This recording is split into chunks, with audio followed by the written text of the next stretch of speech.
기도하겠습니다.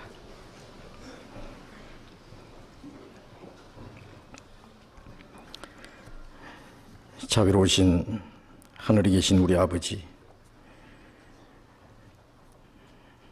영원한 죄와 죽음의 권세에서 우리를 구원해 주시고 영원한 하나님의 나라를 기업으로 허락해 주신 주님, 그 크신 은혜와 사랑을 진심으로 감사드립니다. 우리의 마음속에 참 자유와 평화를 주시고 이 세상에 사는 동안에도 우리와 함께 계셔서 우리의 연약함을 담당해 주시고 우리를 항상 주님의 말씀 가운데로 인도해 주심을 감사드립니다. 이 세상은 죄와 저주와 온갖 비참한 일들이 충만합니다. 그러나 주님께서 우리의 마음속에 참 안식과 자유와 평화를 주셨습니다. 이 모든 것 주님의 보혈의 능력으로 주신 것인 줄 믿습니다. 우리는 다시 오실 주님을 사모하며 이 땅의 저주와 죄와 비참한 것이 다시 없는 그 영원한 그 나라를 사모하며 다시 오실 주님을 기다리고 있습니다. 우리의 육신이 이 세상에 잠깐 살아가는 동안에 우리의 남은 삶은 하나님의 거룩하신 뜻 가운데서 하나님의 영광을 위해서 살기를 원합니다.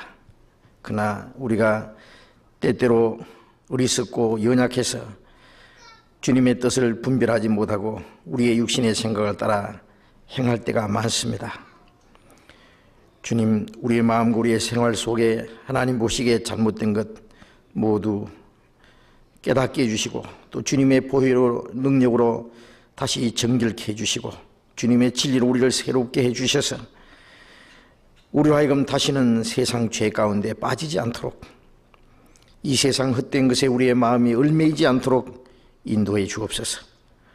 주님의 말씀 가운데로 우리의 발걸음을 인도하시고 지켜주옵소서. 우리로 하여금 주님의 거룩하신 뜻이 무엇인지 분별할 수 있게 해주시고 하나님의 뜻과 영광을 위해서 살아갈 수 있는 용기와 힘을 더욱 허락해 주시옵소서. 이 시간도 우리가 주님 앞에 함께 모였습니다. 때를 따라 우리에게 주시는 주님의 풍성하신 은혜, 주님의 생명과 성령으로 우리에게 더욱 충만케 해 주시옵소서. 우리로 하여금 하나님의 거룩한 자녀로 더욱 온전해지게 해 주시옵소서. 우리의 말하고 행동하는 모든 일을 통해서 우리 안에 살아계신 주님을 증거하고 우리에게 주신 주님의 진리와 사랑을 나타내 보일 수 있게 해 주옵소서. 이 시간도 우리에게 나타내시고자 원하시는 주님의 말씀, 이미 허락하신 주님의 은혜가 무엇인지, 또 우리 가운데 행하시는 주님의 능력이 무엇인지, 우리를 향하신 주님의 거룩하신 뜻이 무엇인지, 그리고 마땅히 우리가 어떻게 행할 것을 가르쳐 주시옵소서. 이 시간 이곳에 참여하지 못한 우리 형제 자매들도 주님이 일일이 보살펴 주시고 있는 곳에서 영육간에 주님 허락하신 모든 은혜를 주님 주시옵소서. 우리 중에 한 사람도 주님 앞에 실족한 사람이 없도록 주님의 능력의 손으로 우리 모두를 붙잡아 주옵소서. 이 시간 주 성령께서 친히 우리와 함께 계셔서 인도해 주시기를 간절히 의지하면서 주 예수님 이름으로 기도드렸습니다. 아멘. 우리 전도서 7장 교독하겠습니다. 구약성경 952페이지 전도서 7장 1절부터 끝절까지 교독하겠습니다.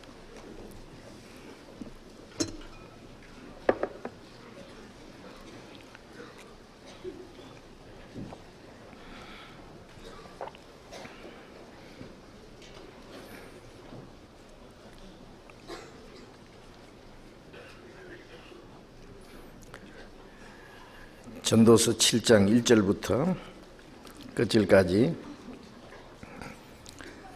교독하겠습니다. 아름다운 이름이 보배로운 기름보다 나았고 죽는 날이 출생하는 날보다 나으며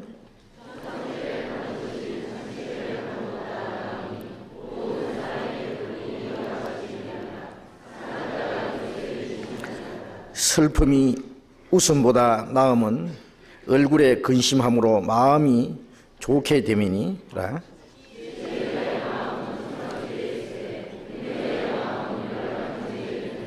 사람이 지혜자의 책망을 듣는 것이 우매자의 노래를 듣는 것보다 나으니라. 우매자의 웃음소리는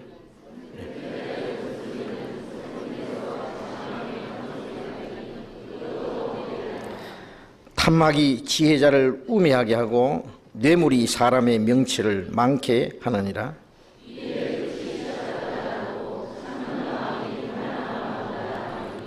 급한 마음으로 노를 바라지 말라. 노는 우매자의 품에 머무름이니라.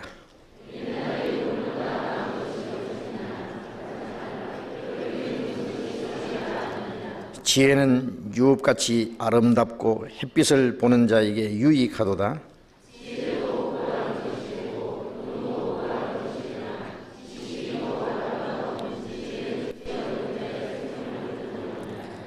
하나님의 행하시는 일을 보라. 하나님이 굽게 하신 것을 누가 능히 곧게 하겠느냐?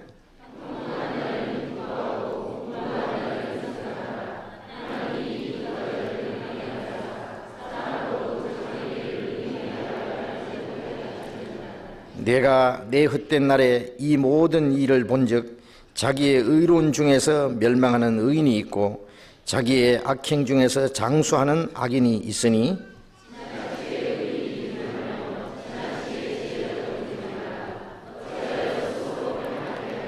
지나치게 악인이 되지 말며 우매자도 되지 말라. 어찌하여 키 한 전에 죽으려느냐?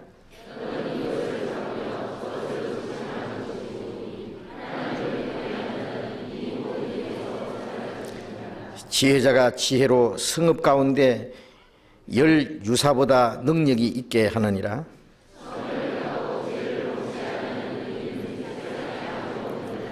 무릇 사람의 말을 들으려고 마음을 두지 말라. 염려컨대 네 종이 너를 저주하는 것을 들으리라. 내가 이 모든 것을 지혜로 시험하며 스스로 이르기를 내가 지혜자가 되리라 하였으나 지혜가 나를 멀리 하였도다.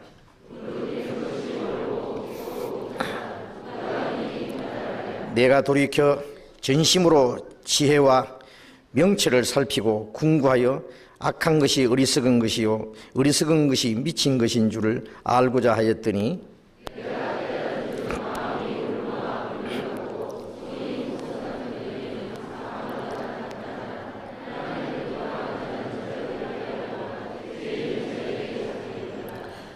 전도자가 가로되 내가 낱낱이 살펴 그 이치를 궁구하여 이것을 깨달았노라.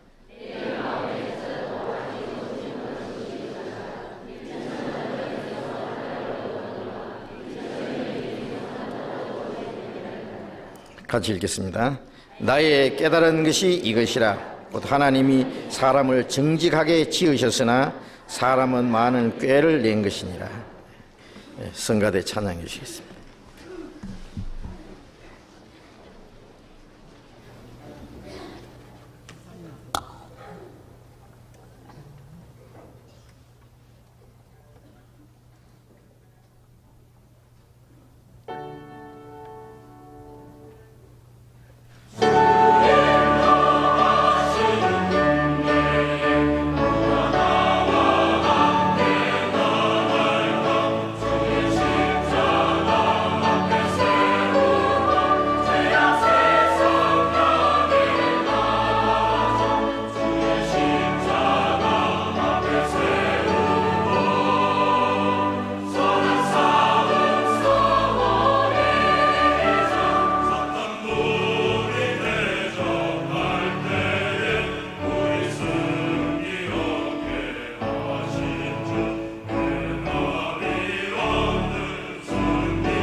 성경 베드로전서 3장을 찾겠습니다.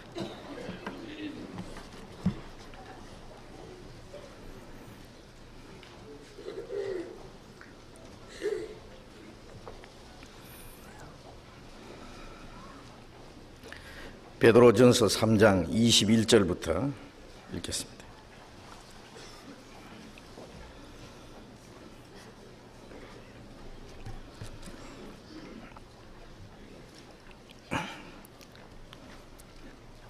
베드로전서 3장 21절부터 읽습니다. 물은 예수 그리스도의 부활하심으로 말미암아 이제 너희를 구원하는 편이 곧 세례라. 육체의 더러운 것을 제하여 버림이 아니요 오직 선한 양심이 하나님을 향하여 찾아가는 것이라. 저는 하늘에 오르사 하나님 우편에 계시니 천사들과 권세들과 능력들이 저에게 순복하나니라. 그리스도께서 이미 육체의 고난을 받으셨으니 너희도 같은 마음으로 갑옷을 삼으라. 이는 육체의 고난을 받은 자가 죄를 그쳤음이니 그 후로는 다시 사람의 정욕을 쫓지 않고 오직 하나님의 뜻을 쫓아 육체의 남은 때를 살게 하려 함이라. 너희가 음란과 정욕과 술 취함과 방탕과 연락과 무법한 우상 숭배를 하여 이방인의 뜻을 쫓아 행한 것이 지나간 때가 족하도다. 이러므로 너희가 저희와 함께 그런 극한 방탕에 다름질하지 아니하는 것을 저희가 이상히 여겨 비방하나 저희가 산자와 죽은 자 심판하기를 예비하신 자에게 직고하리라. 이를 위하여 죽은 자들에게도 복음이 전파되었으니 이는 육체로는 사람처럼 심판을 받으나 영으로는 하나님처럼 살게 하려 함이니라. 거기까지.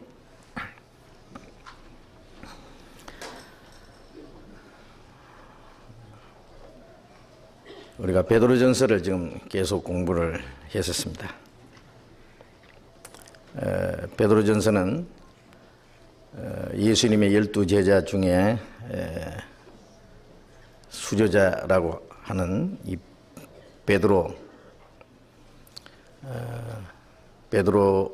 사도께서 베드로전서와 베드로후서 두 권을 기록해 주셨는데, 베드로전서는 그리스도인이 받은 구원이 얼마나 귀하고 하나님이 우리를 구원하신 목적이 무엇인지를 말씀을 하시고, 구원받은 그리스도인들이 하나님 앞에 어떻게 살아가야 할 것에 대해서 이 베드로전서에 대해서 자세히 말씀하고 있습니다. 그리스도인의 생활 속에 중요한 것 하나가 구원받은 이후에 그리스도인에게 고난이 있다고 하는 말씀입니다. 베드로는 예수님이 잡혀가실 때 죽는 것이 두려워서 예수님을 3번이나 모른다고 예수님 앞에서 예수님을 저주하면서 맹세하면서 부인했던 그런 일이 있습니다. 그러나 예수님은 그 베드로의 죄까지 용서해 주시고 그 비겁하고 주님을 따라가는 일에 철저히 실패한 이 베드로를 다시 회복해 주셔서 가장 귀한 사도로 삼아 주셨습니다. 그리고 이후부터는 베드로가 주님을 어떻게 따를 것과 베드로가 주님을 위해서 어떻게 죽을 것까지 말씀을 하셨습니다. 베드로는 평생 복음을 전하고 주님을 위해서 살다가 그는 주님을 위해서 결국 순교를 당했습니다. 성경에는 베드로의 그 최후에 대해서 기록되어 있지 않습니다만은, 베드로가 로마에 가서 전도하다가 그리스도인들이 그 죽임을 당하는 그 가운데서 자기도 십자가에 못 박혀서 죽었는데 거꾸로 못 박혀 죽었다고 전해지고 있습니다. 베드로뿐 아니라 주님을 따라가는 모든 성도들에게는 고난이라는 것이 있습니다. 그 고난은 그리스도인들의 생활 속에 피할 수 없는 하나의 과정이 틀림없습니다. 왜 하나님이 그리스도인들에게 그 고난을 허락하시는지에 대해서 그 베드로는 자세히 여기 말씀을 하고 있습니다. 그래서 우리가 이 말씀 가운데서 우리가 주님을 따라가는 그 생활 속에 우리에게도 동일한 고난이 있기 때문에 그 고난에 대해서 우리가 올바로 생각을 하고, 하나님이 우리에게 허락하시는 그 고난이라면 선을 행함으로 고난받는 것이 하나님의 뜻이라고 지난 시간에도 우리가 공부를 했는데, 우리가 하나님의 뜻을 행하는 가운데서 받는 고난이라면 그것은 값지고 영원한 영광이 약속되어 있는 것이기 때문에 우리가 그걸 잘 감당해야 되겠다고 생각을 합니다. 이제 베드로전서 3장 21절에는 물은 예수 그리스도의 부활하심으로 말미암아 이제 너희를 구원하는 편이 곧 세례라 이랬는데, 그 물이라고 하는 말씀은 그 앞에 노아 홍수를 말씀하면서 그 물에 대해서 말씀합니다. 물로 말미암아 구원 얻은 자가 몇 명뿐이니 겨우 8명이라. 하나님이 물로 세상을 심판하실 때에 그 당시에 모든 사람들은, 죄 가운데 행하던 사람들은 물로 말미암아 심판을 받아 죽었고, 노아는 물로 말미암아 그들의 죄에서, 그들이 받을 심판에서 보호를 받았습니다. 그러나 사실 물이 구원한 것은 아니고 방주가 노아와 그의 식구들을 구원해 주셨던 겁니다. 그래서 그 방주는 하나님의 그 보호와 하나님의 약속을 가르치는 것이죠. 하나님께서 노아에게 그 방주를 만들라고 지시했고, 하나님의 명령대로 방주가 완성이 되었고, 그 방주 안에 들어가는 모든 사람들은 구원을 받았습니다. 그것은 예수 그리스도의 부활하심으로 구원하는 표라 그랬습니다. 예수님이 죽으시고 부활하심으로써 우리를 구원하실 모든 것을 하나님은 준비해 주셨습니다. 우리가 예수님 안에 있으므로, 그 예수님의 부활의 그 생명 속에 있으므로 우리가 세상의 모든 죄 가운데서 함께 심판을 받지 않고 보호를 받을 수 있는 겁니다. 그래서 우리가 예수 그리스도 안에 있을 때, 즉 예수님의 죽으심과 예수님의 부활하심 안에 있을 때 우리가 이 세상의 모든 죄와 심판 가운데서 보호를 받게 되는 겁니다. 그래서 그 물은 하나님의 공의를 가르칩니다. 노아 홍수 때 하나님 물로 세상을 심판한 사건, 또 이스라엘 민족이 애굽에서 나올 때에 홍해를 통과했고 애굽 군대는 홍해에서 다 죽었습니다. 고린도전서 10장에 보면은 그 홍해를 통과했던 그 사건도 예수 그리스도의 죽으심과 부활을 통과함으로써 구원받는 그 사실을 설명한다고 했습니다. 그리고 그것은 즉 세례라 그랬습니다. 여기 세례라 그랬는데 즉 침례를 가르치는 겁니다. 그래서 이스라엘 민족이 구름 가운데 지나며 바다 가운데로 통과해서 세례를 받았다 그랬습니다. 애굽 군대는 물로 죽었고 이스라엘 사람은 그 물 가운데서 구원을 받은 겁니다. 즉 그 홍해가 없었더라면 이스라엘 민족이 애굽 사람들에게 죽었을 겁니다. 그 물이 그들을 구원했습니다. 한쪽에서는 물로 죽었고 한쪽에는 그 물로 말미암아 심판을 피하게 된 겁니다. 그 물은 하나님의 공의를 가르칩니다.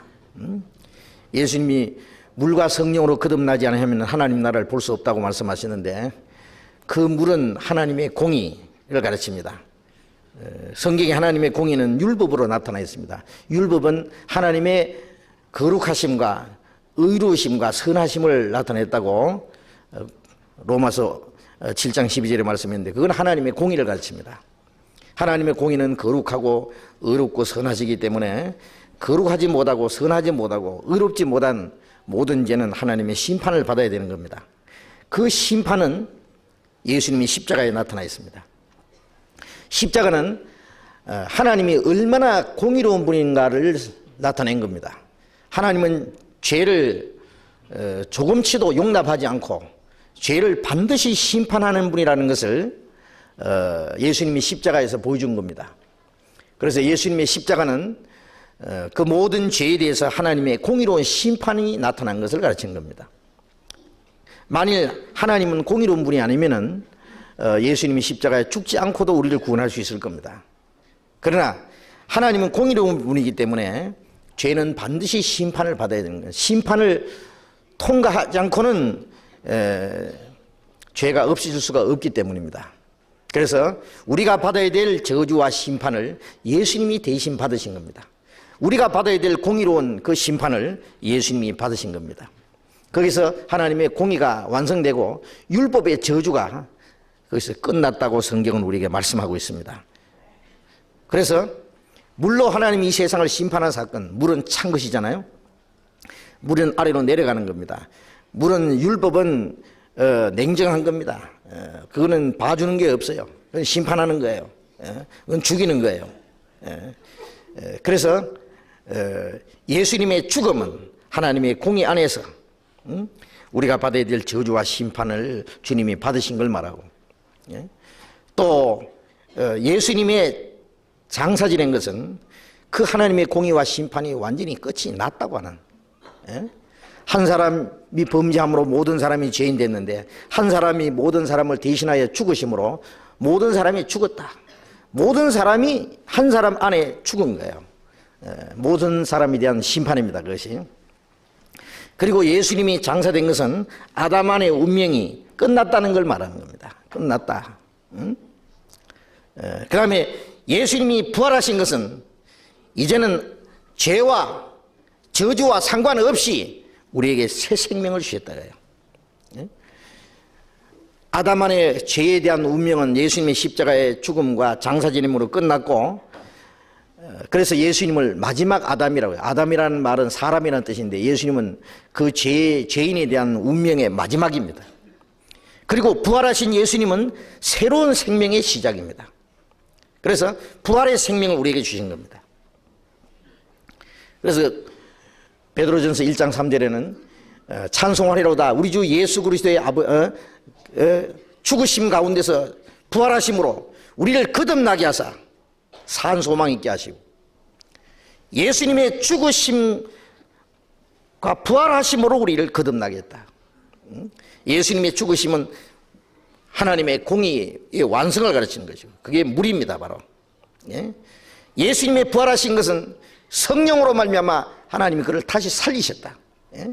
우리에게 새 생명을 주신 걸 말합니다. 그래서 물과 성령은 예수님의 죽음과 부활을 통해서 속죄와 새 생명이 이루어진 걸 말합니다. 우리가 범한 그 죄가 완전히 속죄되고 부활하심으로 새 생명을 주셨다. 그 사실을 가르칩니다. 우리가 예수님의 죽으심으로 우리 죄가 사해지고 부활하심으로 우리에게 믿을 증거를 주시고 새 생명 주셨다는 사실을 믿을 때 우리 안에 죄 사함 받았다는 확신과 동시에 그 부활의 생명이 이루어지는 겁니다. 그것이 성령입니다. 성령은 주님의 부활의 생명입니다. 그래서 물과 성령, 예수님의 죽음과 부활, 우리가 구원받을 때 성령을 받는다는 것은 그리스도의 영입니다. 그리스도의 부활의 영. 하늘에 미리 죽지 않으면 하늘 그대로 있고 죽으면 많은 열매를 맺느니라. 그 하늘 안에 있던 그 생명, 그 미리 죽음으로써 많은 생명에게다가 이제 그것을 이어주는 겁니다. 많은 생명을 생산하는 겁니다. 예수님이 죽으신 것은 그 부활의 생명을 많은 사람에게 나누어 주시기 위해서입니다. 우리가 구원을 받을 때 그 부활의 생명을 받는 겁니다. 그것이 물과 성령으로 거듭난 것입니다. 속죄와 새 생명.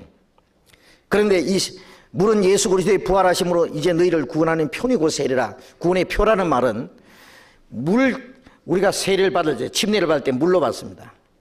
그 물 자체가 구원도 아니고, 물 자체가 우리를 깨끗하게 하는 것은 아니고, 하나의 표입니다. 표. 결혼식 할 때에 한 남자와 한 여자가 이제 한 남편으로서, 아내로서 이제 서로 사랑하고 한평생을 함께 하기로 많은 사람 앞에서 약속하느냐? 예, 대답합니다. 그건 공포하는 겁니다. 하나님과 사람 앞에서 이제 두 사람은 남편으로 아내로서의 이제 결합이 됐다고 하는 사실을 공포하고, 이제 그 이후에 많은 사람들 앞에서는 이제는 남편으로서 아내로서의 그 도리를 지켜야 되고 올바로 살아가야 됩니다. 이제 아무도 그 여자를 넘겨볼 수 없고 그 남자를 누가 따를 수 없을 겁니다.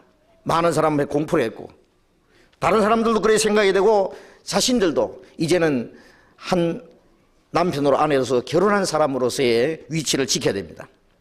그건 하나의 공포입니다. 그건 표입니다. 그리고 결혼 반지를 받았다든지 시계를 받았든지 예물을 받았으면은 그는 결혼했다고 하는 하나의 표식입니다. 마찬가지로 우리가 예수님 안에서 옛 사람은 죽고 죄로 말미암아 하나님 앞에 저주와 심판을 받아야 될 그 죄인은 주님의 죽으심 안에서 함께 죽었고, 이제 주님의 부활하심을 우리에게 새 생명을 주셨고, 이제는 하나님의 자녀로서의 새로운 삶이 시작됐다고 하는 그 사실을 하나님과 사람 앞에서 공포하는 것이 바로 침례입니다. 그래서 우리가 침례를 받을 때 물 속에 들어갑니다. 예수님도 요단강에서 침례를 받았습니다. 예수님이 물 속에 들어가신 것은 예수님이 죽으심과 장사될 걸 가르치고, 물에서 올라오신 것은 예수님의 부활을 가르치고, 예수님이 물에서 올라오시자마자 하늘 문이 열리고 성령이 비둘기같이 그에게 임하셨습니다. 이는 내 사랑하는 아들이요 기뻐하는 자라고 하는 음성이 들렸습니다. 마찬가지로 우리가 예수님 안에서 나는 죽었고 주님과 함께 장사됐다는 사실을 믿는 동시에 이제는 죄와 상관없이 주님 안에서 새 생명으로 다시 살았다고 하는 그 사실을 믿는 동시에 하나님과 우리 사이에 하늘 문이 열리고 성령이 우리에게 임하셨습니다. 이는 내 사랑하는 아들이요 내 기뻐하는 자라고 하는 음성이 들린 겁니다. 그건 양심에 로마서 8장 16절에 아들의 영을 우리에게 주사 아바 아버지라 부르셨다. 아들이면 후사 곧 하나님의 후사다. 아바 아버지라고 하는 그 확신을 가지고 그리스도와 함께 그 나라에 들어갈 그 하나님의 후사가 됐다는 사실을 확신시켜주는 것이 성령입니다. 성령. 홍수가 지났을 때 홍수가 다 지나고 방주가 아라산에 머물렀습니다. 노아는 방주문을 열어서 비둘기를 날려보냈습니다. 비둘기가 감람새 잎사귀를 물고 왔습니다. 이제 심판이 끝났다고 하는 사실입니다. 처음에 비둘기를 날려보냈을 때는 비둘기가 발붙일 곳을 찾지 못하고 도로 돌아왔다 그랬어요. 7일 후에 다시 비둘기를 보내니까 감람새 잎사귀를 물어왔습니다. 그 다음에 7일 후에 다시 이 비둘기를 날려보내니까 돌아오지 않았다. 그것은 뭘 가르치느냐면 비둘기는 성령, 하나님의 영을 상징하는 겁니다. 하나님은 처음 인간을 창조하셨고 하나님의 성령을 우리 주시기를 원했습니다. 그 에덴 동산의 아담 하와는 하나님의 피조물이고 하나님의 자녀가 될 수 있고 그 영원한 생명을 받을 수 있는 그 목적을 위해서 지음받았지만은 아직 하나님의 자녀가 되지도 않았고 그들에게 성령이 있지도 않았습니다. 다만 하나님과 같은 형상으로 지음을 받았을 뿐이지 하나님의 아들로서의 영을 주신 건 아니에요. 그런데 인간이 범죄함으로 하나님의 영이 떠난 겁니다. 비둘기가 접촉할 것을, 즉 발붙일 곳을 찾지 못하고 돌아온 것처럼 하나님은 인간에게 영을 허락하시기를 원했지만은 인간이 범죄함으로 하나님의 영은 인간에게 길 수 없습니다. 그래서 창세기 6장에 보면은 내 영이 사람과 함께 영원히 거하지 못하려니 이는 그들이 범죄함으로 육체가 됩니다. 육체로 탄력함으로써 하나님의 영이 사람과 함께 있을 수 없게 된 겁니다. 발붙일 것이 없다고 말이에요. 하나님이 인간에게. 그 다음에 예수님이 죽으시고 부활하심으로 이제 심판이 끝났다고 하는 그 소식이 주어졌습니다. 예수님이 땅에 오시고 죽으시고 부활하심으로 올라가신 겁니다. 예수님 안에 성령이 있습니다. 예수님이 가신 후에 이제 사람들 함께 거할 수 있는 성령이 오신 거예요. 그 비둘기를 날려보내니까 다시 돌아오지 않았다는 것은 이제 주님이 성천하신 이후에 하나님의 성령을 인간에게 허락하심으로 하나님의 성령이 우리와 함께 계실 걸 말입니다. 내가 가면은 보혜사 성령을 너에게 보내주시리니 그 성령이 너희와 함께 영원히 거하실 것이다. 예수님이 침례 받으실 때에도 비둘기가 나타났습니다. 예수님이 부활하시고 성천하신 이후에 성령이 강림하셨습니다. 그래서 예수 그리스도의 부활하심으로 말미암아 구원하는 표, 우리가 침례 받을 때 나는 죽었고 주님과 함께 장사돼서 내 죄의 운명은 끝났고 예수님의 부활하심으로 새 생명을 주셨고 이제는 영원한 생명과 소망이 주어졌다는 사실을 확신하는, 우리가 하나님의 자녀로 거듭났다고 하는 사실을 하나님과 사람 앞에서 공포하는 겁니다. 표입니다. 표. 이제는 나는 구원받은 사람으로서 영원한 나라에 들어갈 사람으로서 구별됐다는 사실을 표하는 겁니다. 육체의 더러운 것을 제하여 버림이 아니요 오직 선한 양심이 하나님을 향하여 찾아가는 것이다. 세례받는 것은 육체의 더러움을 제해버리는 것은 아니다. 우리가 물속에 들어갔다가 나온다고 해서 내 육체가 깨끗해지는 것도 아니고 내 마음이 깨끗해지는 것도 아니다. 그것은 구원받은 사실을 하나님과 사람 앞에서 공포하는 것인 동시에 선한 양심이 하나님을 향하여 찾아가는 것이다.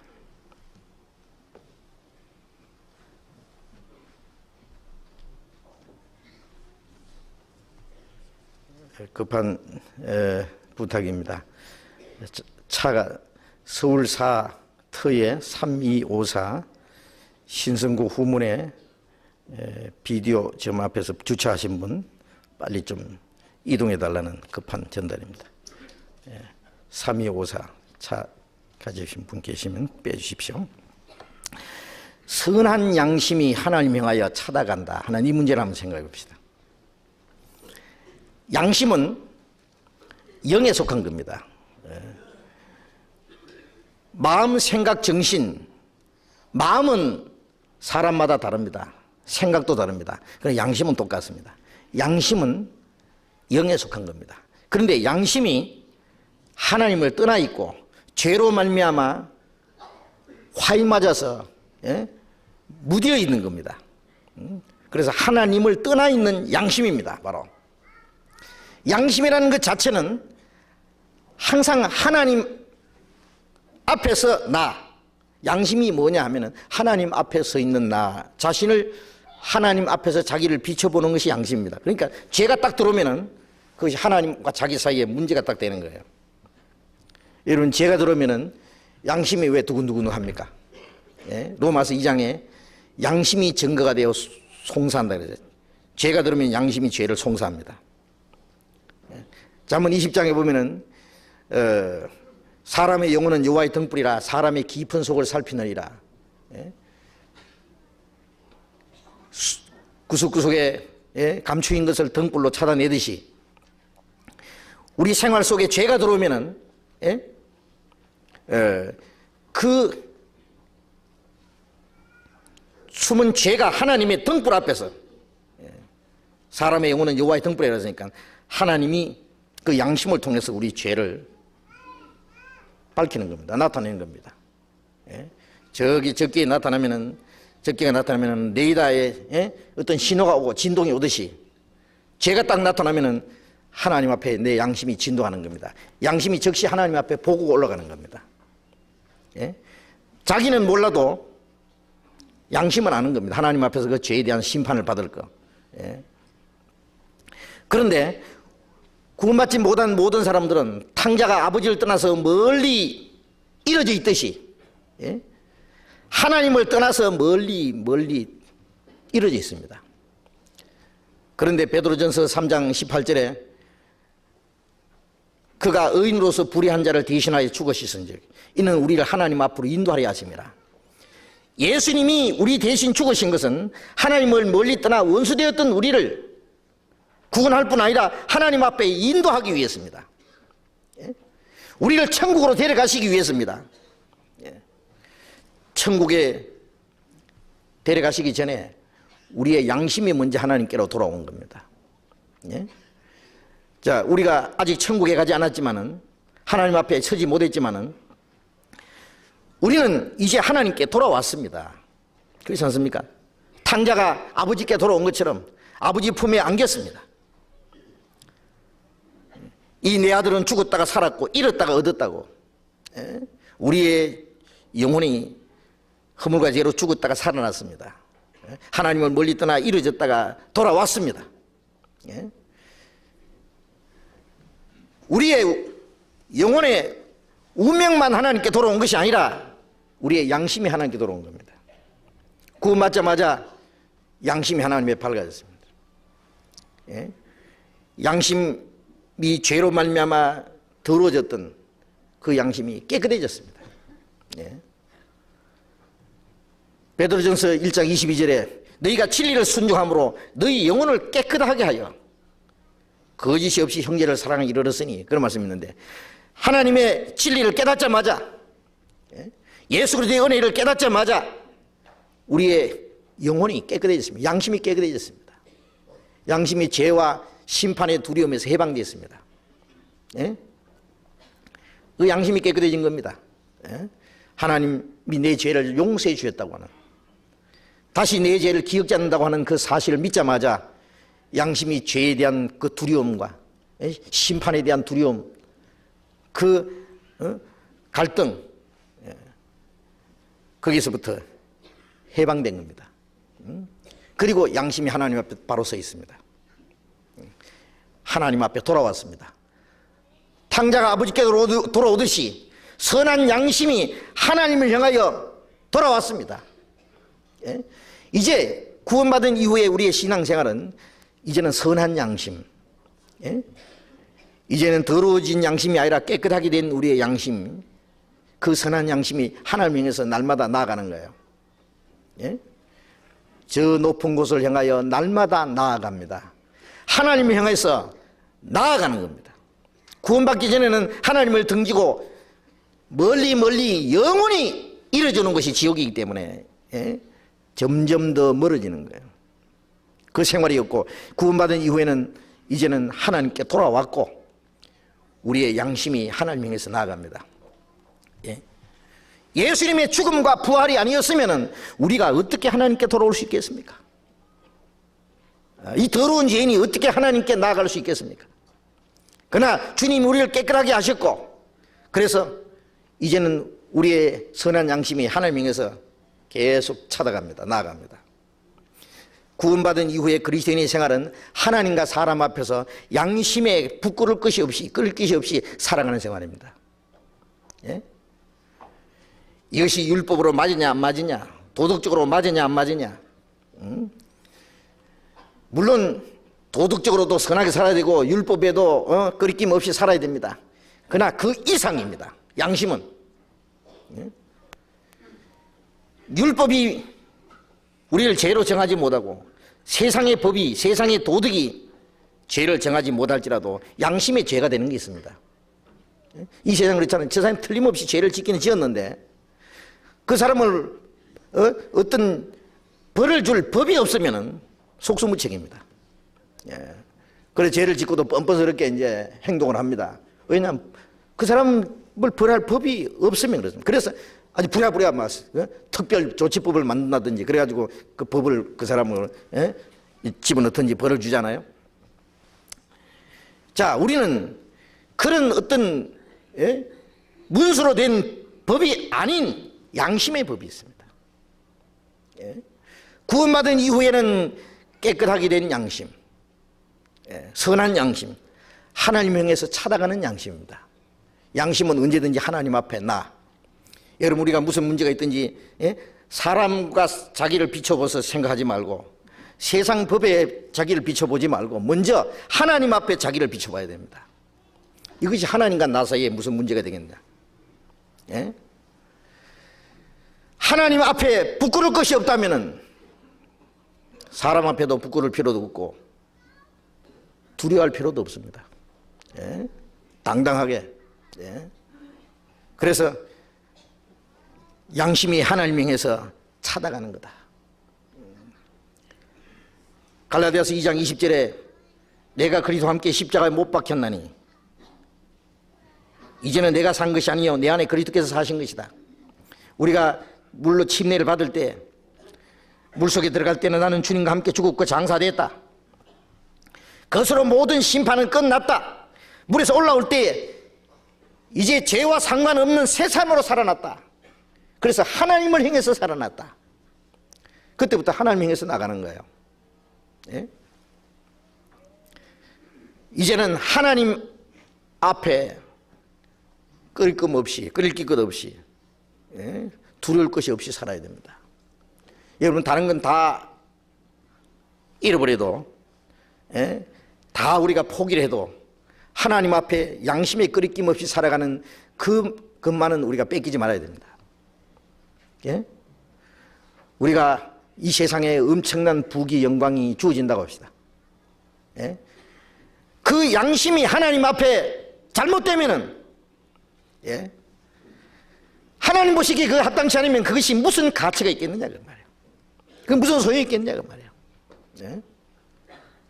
우리가 육신적으로 어떤 이익이 돌아왔는데 하나님 보실 때는 합당치 않다. 그 깨끗이 못하다. 그러면 육신적으로 얻어진 그 유익하고 신앙적으로 손해본 거하고 그럼 나중에 그걸 다시 회복하려면은 물질적으로 얻어진 그걸 버림으로써 신앙적인 손해를 회복할 수 있느냐? 회복 못합니다. 그것은. 그래서 선한 양심, 구원받은 이후에 이제 내가 산 것이 아니요 내 안에 그리스도께서 사신 것이다. 그 신앙에 대한 고백이고 그 고백에 합당하게 살아가야 됩니다. 여러분, 침례는 결코 쓸데없는 형식이 아니에요. 이것은 하나의 하나님 앞에 신앙 고백이고 새로운 생애의 시작입니다. 그리고 순종의 시작입니다. 바로 이스라엘 백성들이 홍해를 통과함으로 애국과 영원히 이별했습니다. 애국 사람들이 홍해 건너편으로 이스라엘 백성을 잡아올 수도 없고 이스라엘 백성이 애국으로 가고 싶어도 이제 갈 수 없습니다. 이스라엘 백성들이 애국으로 돌아가자는 운동을 했지만은 한 사람도 못 돌아갔습니다. 애국으로 돌아가지도 못하고 가나안 땅에 들어가지도 못하고 광야에서 죽어버렸어요. 차라리 그런 줄 알았으면은 하나님을 향해서 끝까지 나갔으면 될 텐데 우리가 만일 세상으로 돌아가려 그러면 죄송합니다만은 이 세상과 우리 사이는 예수님의 죽음이라는 그 큰 구렁이 놓여 있기 때문에 건너갈 수도 없고 건너올 수도 없는, 만일 우리가 건너갈 수 있으면 큰일이죠. 세상이 우리를 향해서 잡으러 와도 안 됩니다. 마귀가 우리를 지옥으로 끌고 가지도 못하고 우리가 저쪽으로 건너가지도 못합니다. 그런데 이 세상에 사는 동안에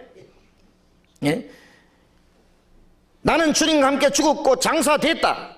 나는 돌아갈래? 돌아갈 수가 없다 이제. 바울사도는 십자가에 달려있다고 했습니다. 세상이 나를 유혹해도 나는 여기 달려있다고 해요. 세상이 나를 향해서 못 박히고 내가 세상을 향해서 못 박혔다. 못 박혔는데 어떻게 세상을 따라갈 수 있냐고. 그것이 바로 주님과 함께 죽었고 장사되는 거예요. 그 사람이 이상의 하늘을 찌를 듯하고 어떤 욕망이 있어도 죽어서 장사되면 끝나는 겁니다. 우리 과거의 이상이 얼마나 많았어요. 우리의 욕망이, 우리의 어떤 계획이, 그러나 예수님이 십자가에 죽고 그 안에서 나도 함께 죽어서 장사되는 것으로서 끝났습니다.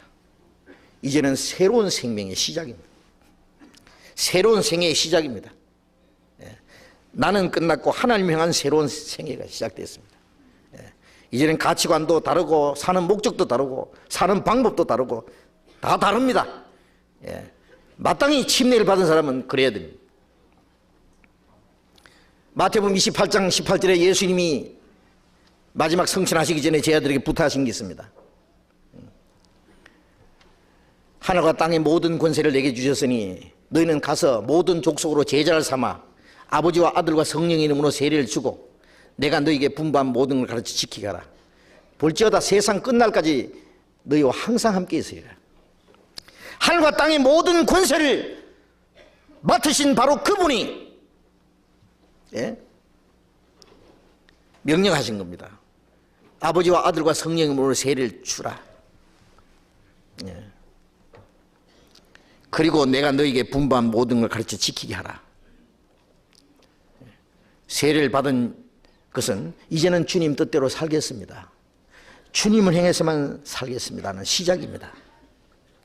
그래서 침례를 받은 이후에 그 사람에게 주님이 명령하신 모든 것을 가르쳐서 지키게 해라.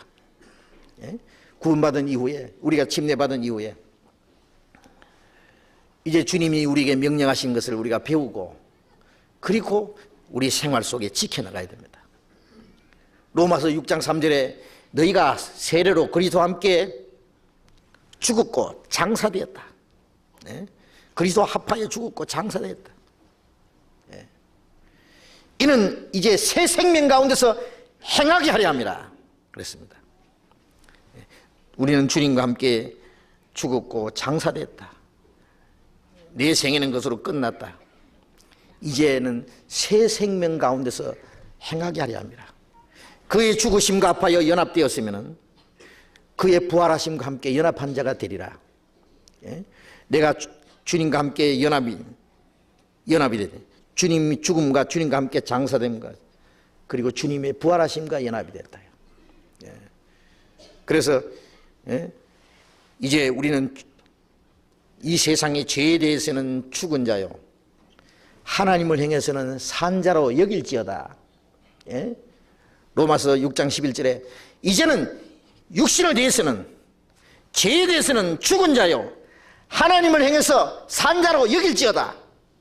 내가 산 것이 아니요 내 안에 그리스도께서 사신 것이다.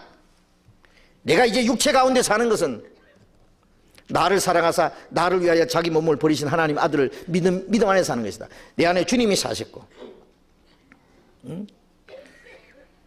이제 주님이 내 생애의 주인이다 그래요. 새로운 가치관과 새로운 목적을 주셨다. 나는 주님을 믿는 믿음 안에 산다. 주님께 완전히 맡긴 거다 그래요. 주님이 이제 살리시든지 죽이시든지 살든지 죽든지 뜻대로 합소서. 뜻대로. 그게 그리스도인의 생애입니다. 그러니까 여러분들 우리가 구원을 받고 침례를 받은 그것은 주님 앞에 첫 번 순종인 동시에 내 생애를 주님 앞에 굴복시킨 거. 구원받은 이후에 주님과 함께 죽었고 주님과 함께 살아났다고 하는 그 사실을 믿는다고 하면서 자기 의지를 주님 앞에 굴복시키지 않은 사람들. 믿음이라는 건 나를 주님 앞에 굴복시키는 거예요.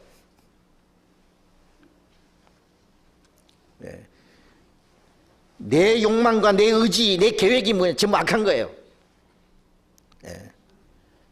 이제 그것을 주님 앞에 완전히 바쳐버리는 거, 쏟아 바치는 겁니다. 이제는 나는 껍데기고 내 안에 주님이 사셨다. 내가 산 것이 아니다. 그 말은 뭐예요? 내가 산 것이 아니라는 것은 나는 아무것도 없다고 해요. 나는 죽어서 장사해 버렸는데 내 안에 이제 새로운 분이 계신다. 새로운 분. 우리가 그 과학 영화에 보면은 그 인조인간은 사람처럼 꼭 같이 만들어가지고 이제 행동을 하는데 사람이 아닙니다. 그 속에 어떤 명령을 갖다가 딱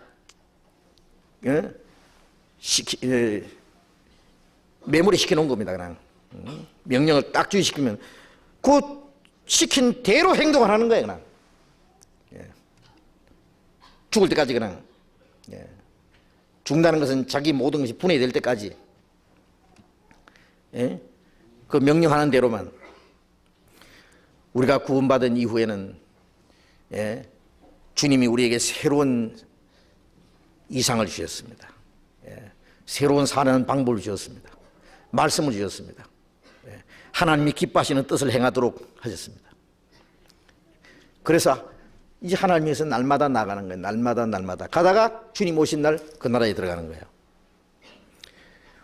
우리의 마음과 우리의 생활이 날마다 하나님 앞에 한 걸음씩 자꾸 나아가는 생활이냐, 아니면 후퇴하는 생활이냐. 자꾸 돌아보고 세상으로 자꾸 물러가고. 네가 뒤로 물러가면 하나님이 기뻐하지 않는다고 하셨잖아요. 우리는 뒤로 물러가 침례에 빠질 자가 아니다. 우리는 그냥 계속 전진만 있을 뿐입니다. 앞으로. 여러분들, 우리가 하나님 앞에서 항상 양심의 부끄러움이 없이 산다고 하는 것 참 중요합니다.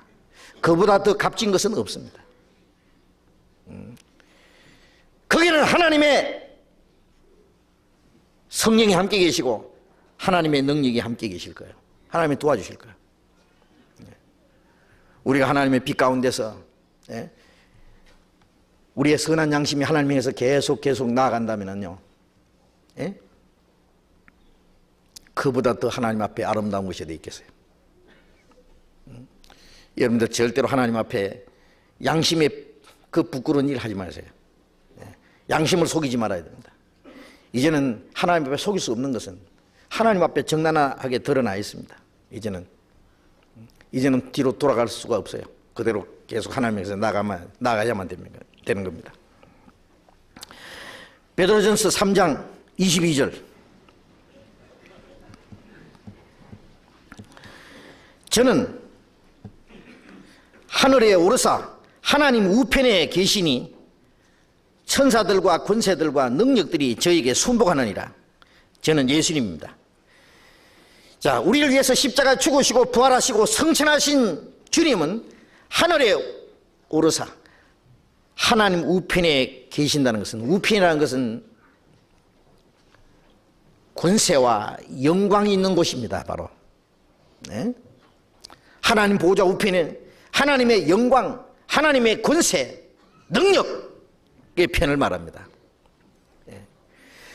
이 땅에 오셔서 죽기까지 하시고 고난받으신 주님, 하나님이 그를 높여서 지극히 존귀하게 하셨습니다. 존귀와 영광을 주셨습니다. 그리고 천사들과 권세들과 능력들이 저에게 순복하느니라.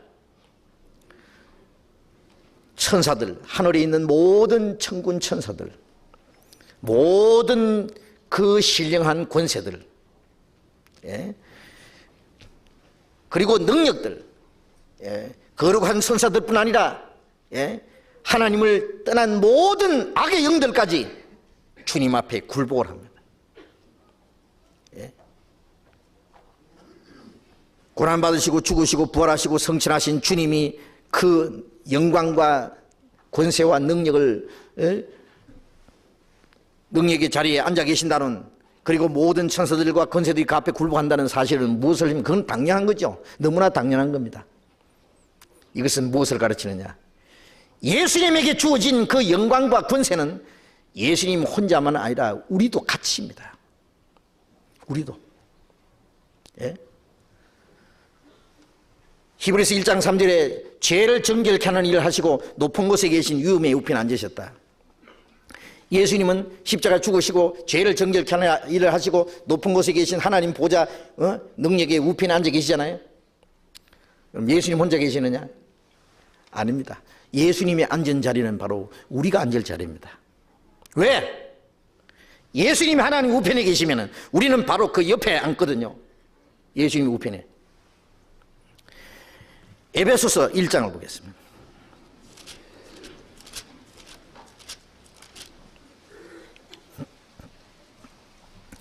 에베소서 1장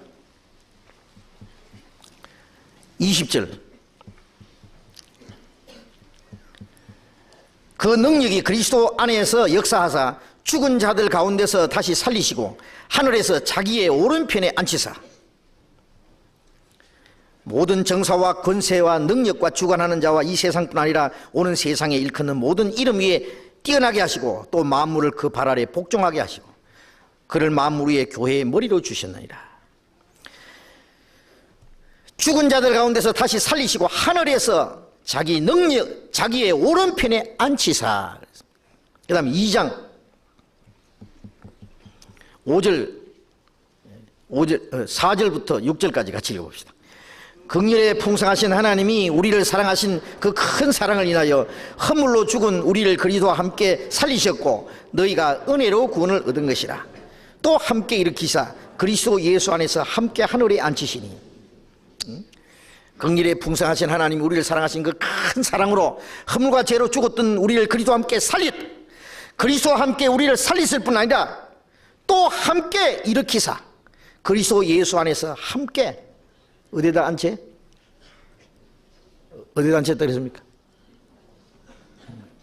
어디다 앉혔습니까? 물으면 절 쳐다보지 말고 얼른 성경 봐야죠. 예? 함께 하늘에 앉히시니 그랬어요. 우리를 주님과 함께 다시 살려서 주님과 함께 하나님 보좌 우편에 우리도 앉히십니다. 그 예수님이 앉은 그 자리는, 그 영광스러운 자리는 그리스도인들이 바로 앉을 자리입니다. 그리스도인들이 주님을 따라가는 거기에 고난이 있죠. 예? 자기는 주님과 함께 죽었고 자기라는 거 다 포기하고 주님을 따라간다는 그것은 고난을 가르치는 겁니다. 우리가 주님을 따라 살아가는 생활 속에 고난이 있습니다. 우리도 그 고난을 통과한 이후에 그 영광에 들어가게 됩니다. 그 영광에. 예? 함께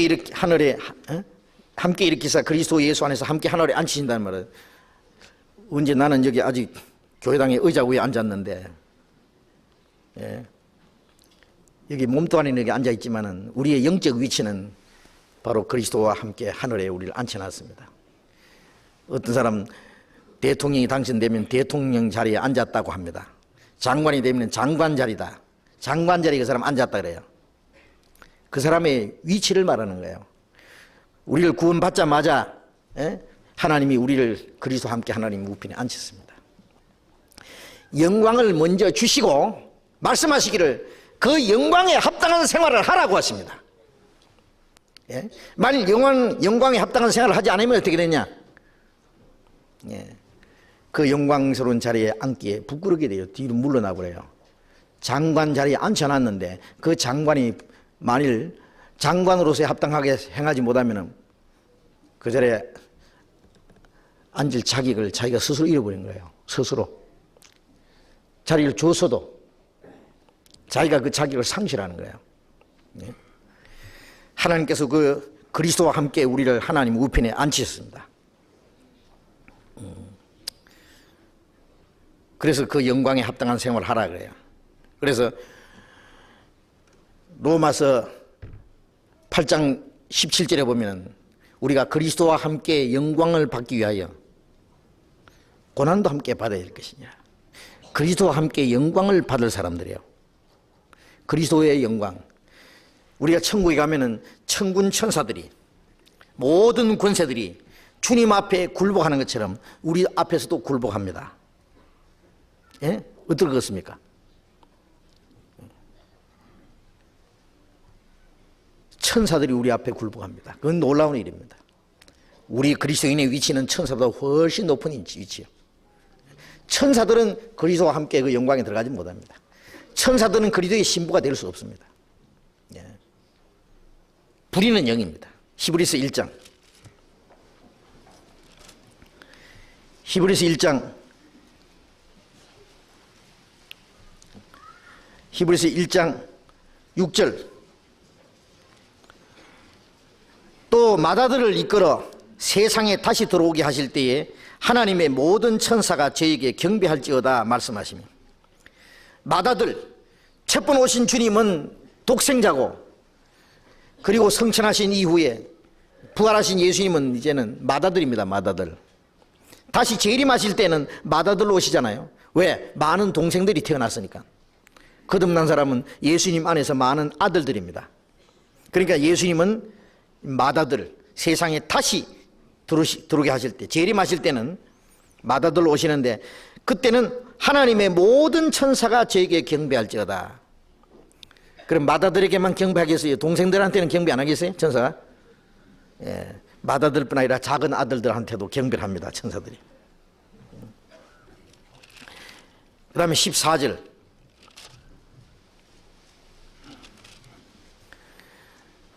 같이 읽어봅시다.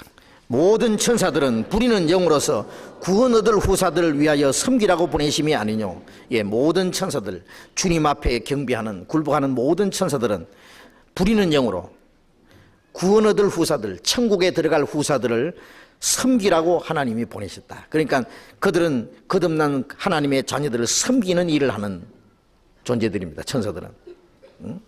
자, 천사보다 더 높은 영광, 그 영광이 주어졌기 때문에, 예? 주님이 고난을 통과하시고 영광에 앉으신 것처럼 우리도 이 땅에서 잠깐 주님을 따라가는 생활 속에 고난이 있을지라도 잠시 우리도 주님과 함께 영광에 들어갈 것을 약속한 겁니다. 히브리서 12장 히브리서 12장 2절 같이 읽겠습니다. 믿음의 주여 또 온전케 하신 이인 예수를 바라보자. 저는 그 앞에 있는 즐거움을 위하여 십자가를 참으사 부끄러움을 개의치 아니하시더니 하나님 보좌 우편에 앉으셨나이다. 믿음의 주여 또 온전케 하신 예수를 바라보자. 우리를 구원하신 믿음의 주님입니다. 믿음의 주님이라는 것은 구원의 주님이란 말이고, 또 온전케 하신 이는, 우리를 구원했을 뿐 아니라 주님은 우리를 날마다 온전케 하십니다. 예? 온전케 하신 예수를 바라보자. 예. 이 바라보자라는 말씀은 그림 그리는 사람이 모델을 딱 보고 말이죠.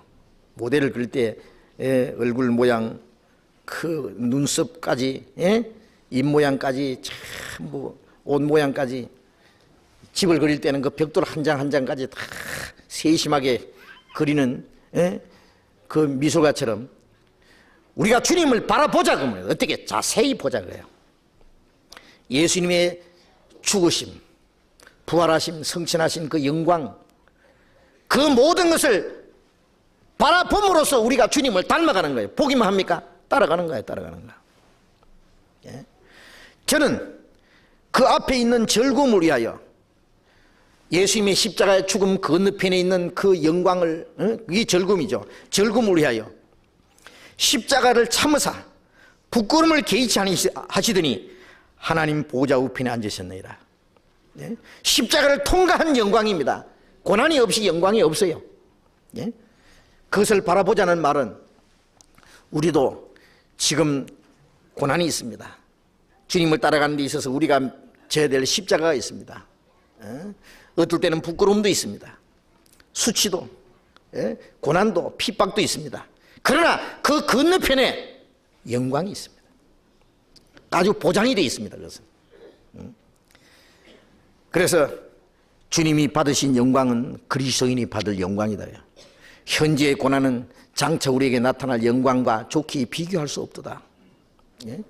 이 세상 사람들은 잠깐 있다 없어지는 그 영광을 위해서, 요즘에 그 정치가들 보세요. 뭐 한 자리 하려고 그냥 머리 터지게 싸웁니다. 뭐 자기 전 재산을 다 팔아서 모든 걸 다 걸어놓고 그게 그 자리에 앉을 무슨 확실한 보장도 없는데, 그 자리에 앉는 사람보다 망하는 사람이 많고, 영광을 얻었다가도 수치와 곤욕을 당하는 사람도 있고, 그 헛된 영광을 위해서도 그렇게 그냥 머리 터지게 싸우는데요. 자기 모든 생애를 거룩하는데, 그리스도인들은 보장된 영광입니다. 아마 100% 아니라 몇백 프로 보장된 영광인데 그 영광을 위해서 우리는 주님을 위해서 살아가는 겁니다. 어떤 고난과 어떤 어려움이 있어도 그의 그리스도인의 삶이다 그럽니다. 베드로전서 다시 돌아가 봅시다. 베드로전서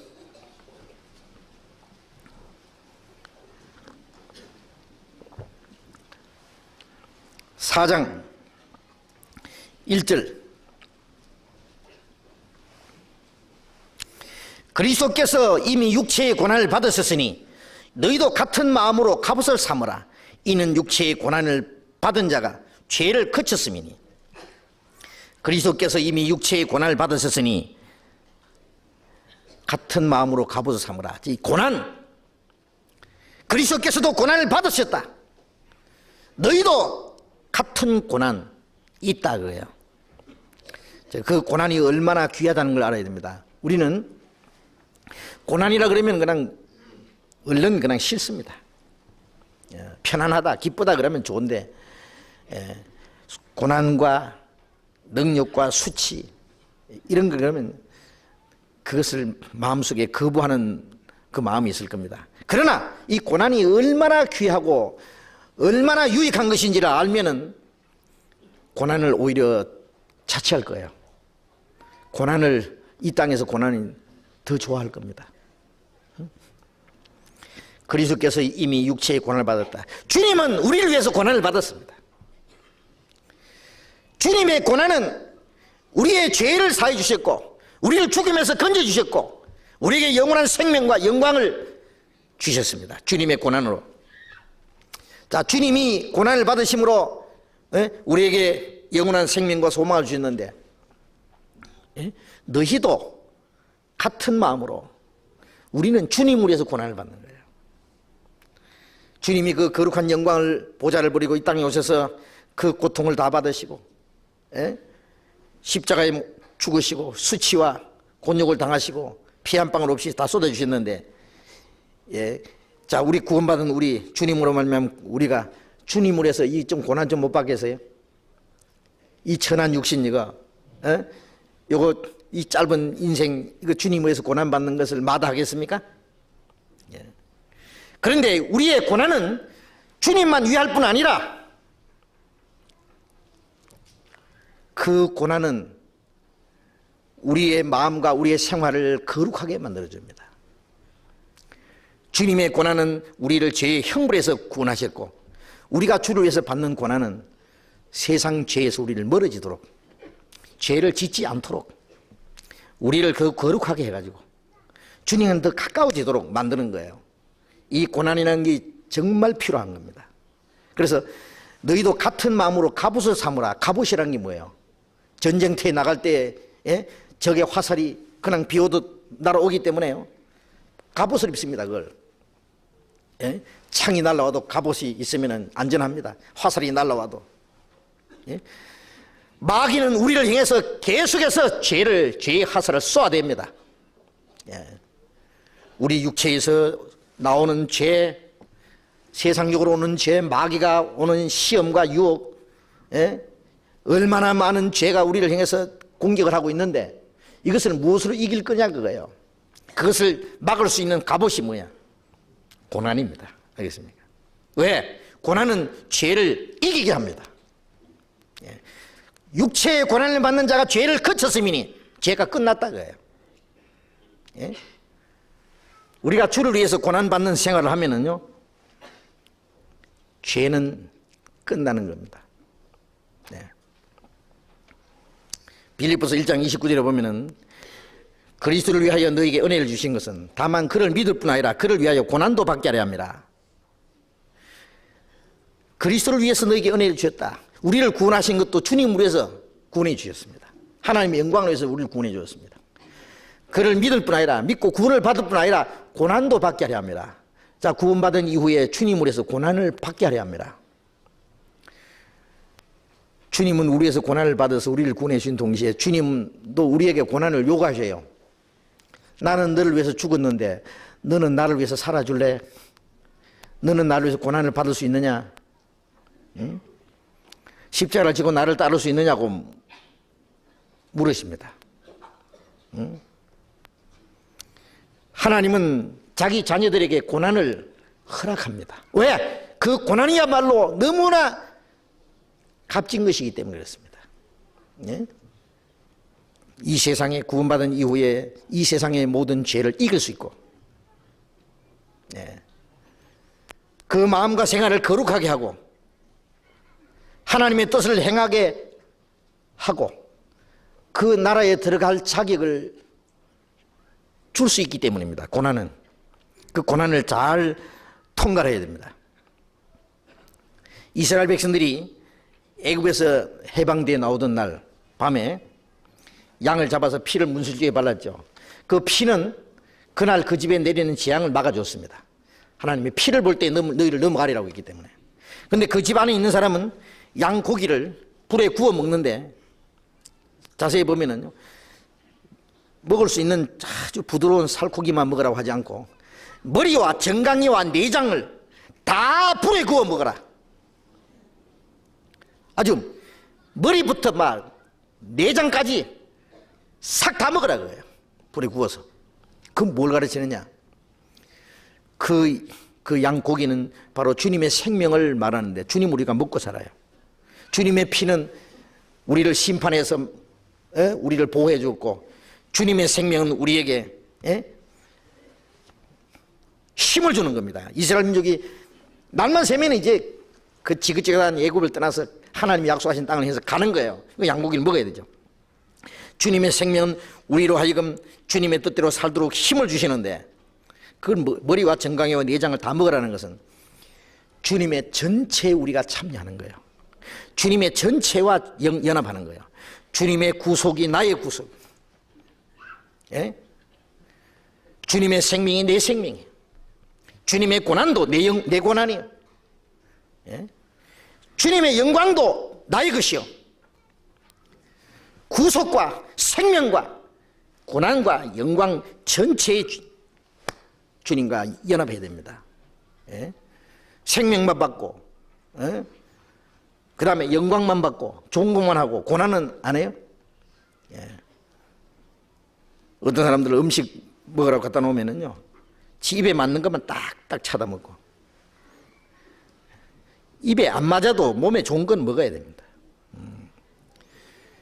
우리는 주님 전체를 받아들여야 됩니다. 생명도 받았으면 고난도 받아야 되고, 고난을 받을 때 영광도 같이 받습니다.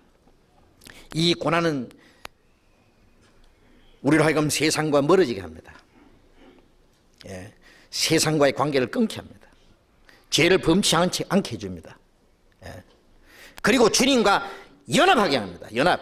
여러분, 고난을 받을 때 그게 주님과 연합됐다고 하는 실제입니다. 실제. 우리가 주님의 피로 내 죄가 사해지고, 예? 주님과 함께 죽었고 장사되었고 주님과 함께 살아났다. 그럼 있잖아요. 그 연합이잖아요.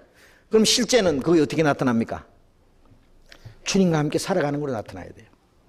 주님을 위해서 주님 뜻대로 살아가는 거기에서 고난을 받는다고 하는 그것은 내가 주님과 연합되었다고 하는 증거입니다. 그것이 실제입니다. 그것이. 예? 그 주님의 고난의 자체를 우리가 따라가는 겁니다. 베드로전서 2장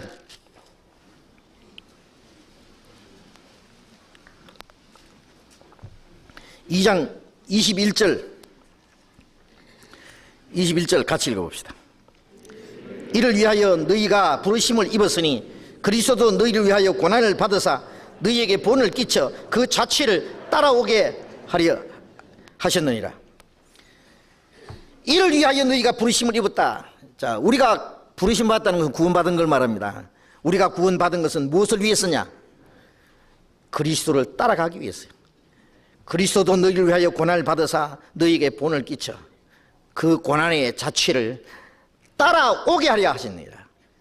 예? 우리가 주님을 가야 되는데, 주님을 따라가는 사람은 고난을 받아야 돼요. 왜? 주님이 가신 그 길은 고난의 길이니까, 십자가의 길이니까. 예?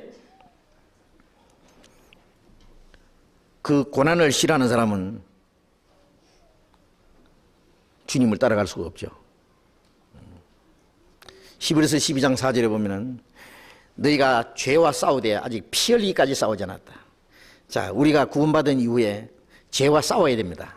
죄를 심상하게 여기면 안 됩니다. 그 죄 때문에 주님이 죽었고, 죄 때문에 고난을 받았고, 죄 때문에 주님이 버림을 받았고, 그 비참한 그 형벌을 받으셨는데, 그로 말미암아 우리가 구원받는데 죄를 우리가 심상히 여기서 되겠느냐고 말이에요. 죄와 싸운다 그래요. 죄로 말미암아 하나님의 진노와 심판이 임하고, 그 죄로 말미암아 우리로 하여금 하나님과 원수가 되게 하고, 이 죄는 그리스도인의 생활을 망쳐놓고 하나님의 일을 무너뜨리고 그리스도인에게 주실 하나님의 영광을 빼앗기도록 하고, 때문에 이 죄와 더불어 싸워야 되는데 어떻게? 죄와 싸우되 피 흘리기까지 싸우지 않았다 그랬어요. 피 흘리기까지 싸워야 된다 그래요. 죄와. 그래서 피 흘리기까지 어떻게 싸워야 되느냐? 고난을 받는 겁니다. 우리가 주님의 뜻대로 사는 거기에 어떤 고난을 받을 때요, 고난을 받을 때 죄는 저절로 멀어져요. 죄는. 그리스도인이 죄를 안 짓고는 못 사느냐? 우리가 아는 것은 육신이 죽을 때까지 죄를 지을 수 있는 기질이 있어요, 우리 속에. 그런데 짓지는 말아야 됩니다. 죄를 지을 수 있는 힘은 있어요. 어떤 사람이 말이죠, 나는 죄 지을 수 있는 그 죄성이 하나도 없다. 그건 거짓말이에요. 우리는 죽을 때까지 육신의 생각이 남아 있습니다. 그러나 하나님의 말씀으로, 성령으로 주님 우리를 붙들어 주시는데, 우리가 주님의 뜻대로 살아가는 생활, 주님을 위해서 고난을 받는 생활입니다. 주님을 위해서 살아가는 것은 설설 놀아가면서 콧노래 불러가면서 주님 따라가는 거 아닙니다. 선생이 그 수레를 끌고 막 땀을 뻑뻑 흘리면서 언덕을 오르는데 뒤에 제자라는 사람은 콧노래 부르면서 부채질하면서 어슬렁어슬렁 따라갈 수 있어요? 같이 뒤에서 땀을 뻑뻑 흘리면서 막 힘을 다해서 밀어야 됩니다. 우리가 주님을 따라가는 게 그렇게 뭐 한가롭게 그냥 설설 놀아가면서 자기 편리하게 재미 다 봐가면서 그렇게 살아가는 게 신앙생활 아닙니다. 나도 마음과 뜻과 힘과 목숨을 다해서 주님을 사랑하고 주님을 따라가는 생활이에요. 거기에 고난이 있습니다. 고난이. 우리도. 베드로는 거꾸로 십자가 죽기까지, 바울 사도는 목 잘려 죽기까지 따라갔습니다. 야고보는 목 잘려 죽었고, 도마는 쇠몽둥이로 맞아 죽었다 그럽니다. 앞서가는 주님의 일꾼들이, 그리스도인들이 수없이 죽기까지 주님을 따라갔습니다. 우리도 그 뒤를 따라가야 됩니다. 주님을 위해서 고난받는 사람이 죄질 시간 어디 있어요? 죄질 시간 없어요. 어디 견눈질 할 시간이 없어요. 죄를 짓지 않고도 살 수 있습니다. 주를 위해서 고난받는 사람은 말입니다. 그래서 죄를 짓지 않도록 해주신다. 육체의 고난을 받는 자가 죄를 거쳤다. 히브리서 5장을 보겠습니다.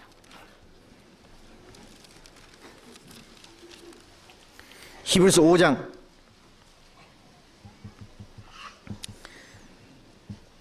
8절 9절 같이 읽어봅시다.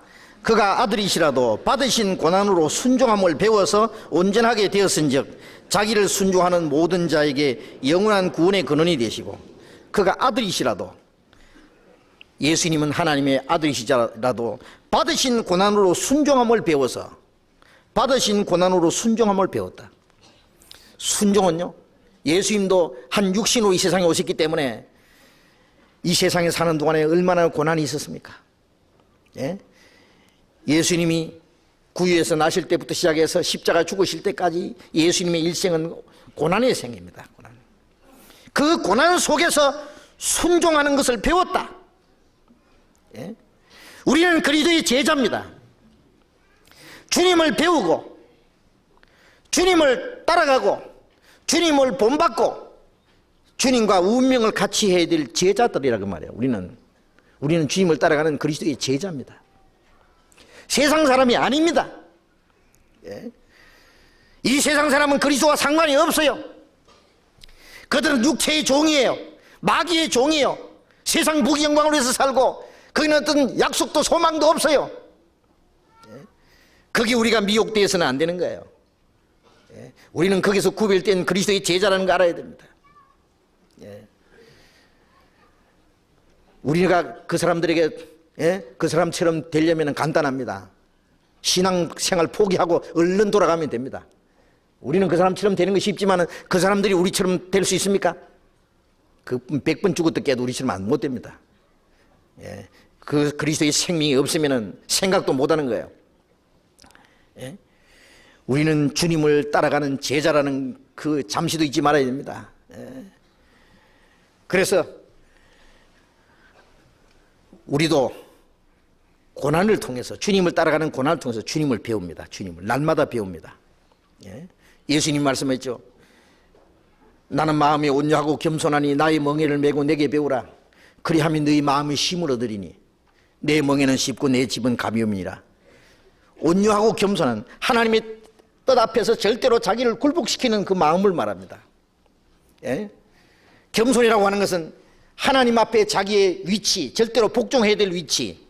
온유라고 하는 것은 묵묵히 욕을 하고 뺨을 때리고 침을 뱉고 손가락질하고 그래도 예수님 말씀 한마디 안 해요. 왜?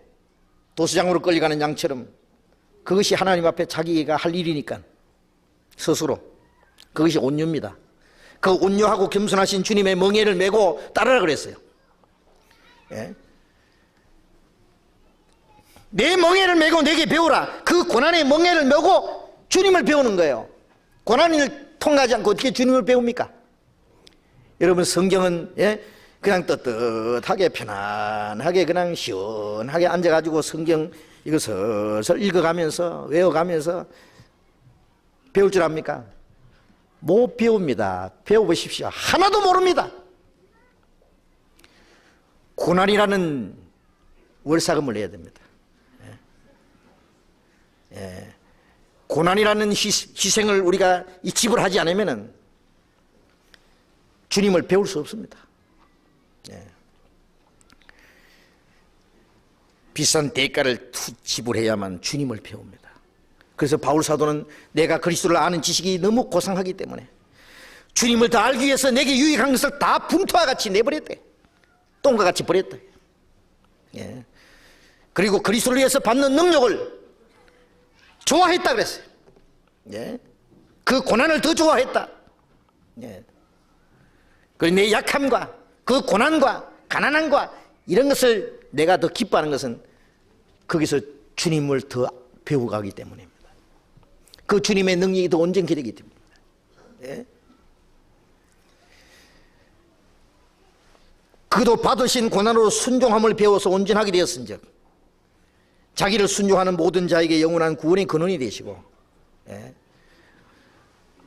우리도 그 고난을 통해서 주님을 배우고 그리고 하나님의 사람으로 점점 온전해집니다.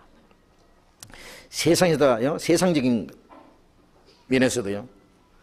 그 사람이 한 인간으로서의 인격이 갖춰지려면 많은 시련을 통과해야 됩니다. 만고풍상을 다 겪고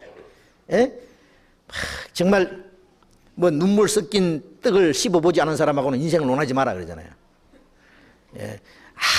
뭐 인생의 경험도 없이 그냥 톨스토이 인생론 한 권 딱 배웠어요. 읽고 인생이 이러쿵저러쿵. 그 사람이 뭘 안다고? 뭘 안다고 인생을 논해요. 사람들 앞에 짓밟혀 보기도 하고 억울한 일을 당해보고 수치스러운 일을 당해도 보고 참 밑바닥에서 기보기도 하고 눈물도 펑펑 쏟아보고 별별 그 고난을 다 통과한 그게 한 인간으로서의 인격이 형성되가는 거예요. 고난인 게 얼마나 좋은 겁니까? 하나님은 자기 자녀를 고난으로 단련시킵니다. 욥기 23장 10절에 보면은 나의 가는 길을 오직 그가 아시나니 그가 나를 단련하신 이후에 내가 정금같이 나오리라. 예? 내 가는 길을 하나님이 보시는데 하나님이 나를 단련시킨다 그야. 나를 단련시킨 이후에 내가 정금같이 나오리라. 금이 불 속에 들어가서 완전히 녹아버리고 계속 단련할 때 불순물이 다 제거되고 깨끗한 금이 되듯이 우리는 고난을 통해서 이제 찌꺼기들이 제거되는 거예요. 찌꺼기들이. 하나님이 우리를 고난으로 단련시킨다는 걸 알아야 됩니다. 그래서 우리를 하나님의 자녀로 점점 온전하게 깨끗하게 만드는 거예요. 그래서 우리가 그리스도인으로 고난받을 때요, 이상하게 여기지 말아요. 억울하게 생각하지 말아요. 낙심하지 말아요. 그 하나님이 같이 계시는 거예요. 일부러 주시는 거예요. 하나님 없어서 우리에게 고난을 주는 게 아니에요. 우리의 유익을 위해서입니다. 주님과 더 가까워지기 위해서, 주님을 더 가르쳐 주시기 위해서, 더 큰 것을 주시기 위해서입니다. 더 영광스러운 것 주시기 위해서 우리에게 고난을 허락하신다는 걸 알아야 됩니다. 시편 119편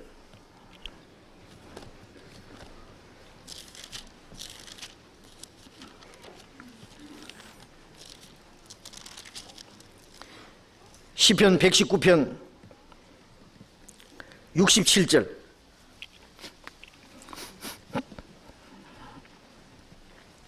시편 119편 67절 같이 읽어봅시다.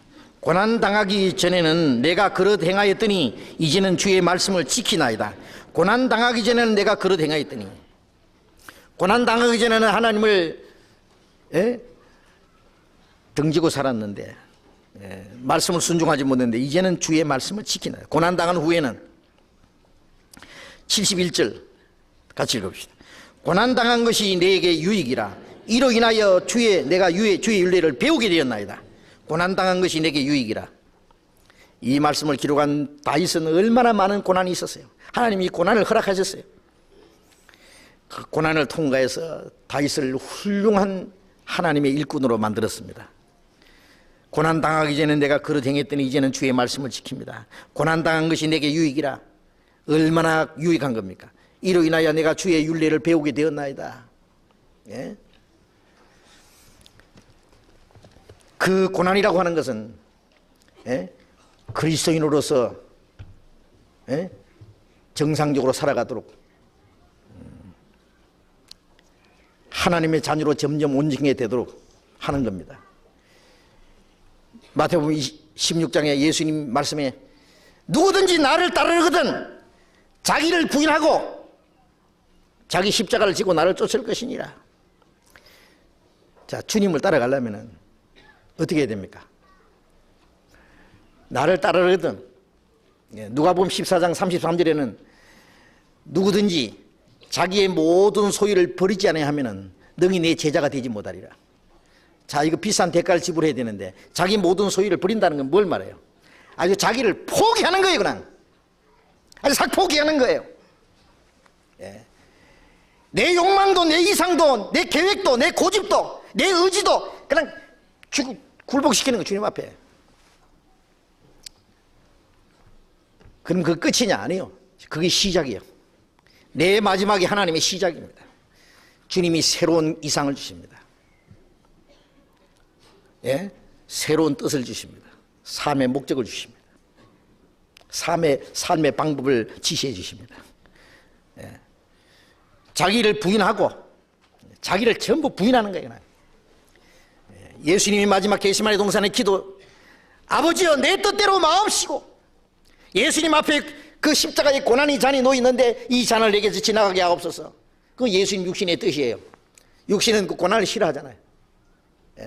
그러나 내 뜻대로 마옵시고 아버지의 뜻대로 하옵소서. 아버지 뜻이라면 십자가를 죽겠습니다. 그 수치와 고난 다 당하겠습니다. 아버지 뜻이면 아버지 뜻대로 하옵소서. 하나님의 뜻 앞에 내 뜻을 굴복시키는 거예요. 그게 십자가예요. 십자가는 나를 향해서 죽는 것이고 하나님 향해서 사는 거예요. 십자가는 내 뜻을 하나님 뜻 앞에다가 굴복시키는 거예요. 그게 십자가예요. 그 십자가를 지고 주님을 따른다는 것은 자기를 부인해야 성령의 인도를 받아요. 하나님의 뜻대로 살 수 있다고 말해요. 어떻습니까? 우리가 구원받은 거 쉽지만은 주님을 따라가는 것은 그렇게 쉽지 않습니다.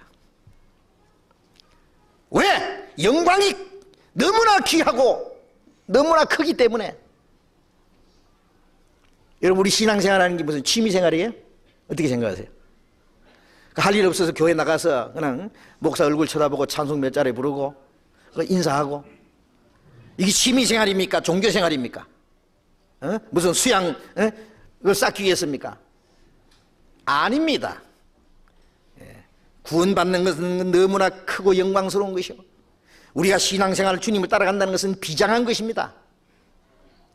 비장하게 주님의 고난의 발자국을, 눈물과 피와 땀이 고여있는 그 주님의 발자국을 한 발짝 한 발짝, 그 피와 눈물이 우리 몸에 띄어배기는 엄숙한 비장한 생활이에요. 신앙생활이. 그것은 세상에 아무도 모릅니다. 그 주님을 따라가는 사람만 알 수 있게 되어 있습니다. 그런데 우리의 육신의 생각은, 육신은 그걸 싫어해요. 육신은 그걸 싫어해요. 생명도 좋고 영광은 좋은데 고난은 싫어합니다. 그래서 육신은 주님을 따라가는 것을 때때로 포기하고 중간에 주저앉아 버려요. 로마서 8장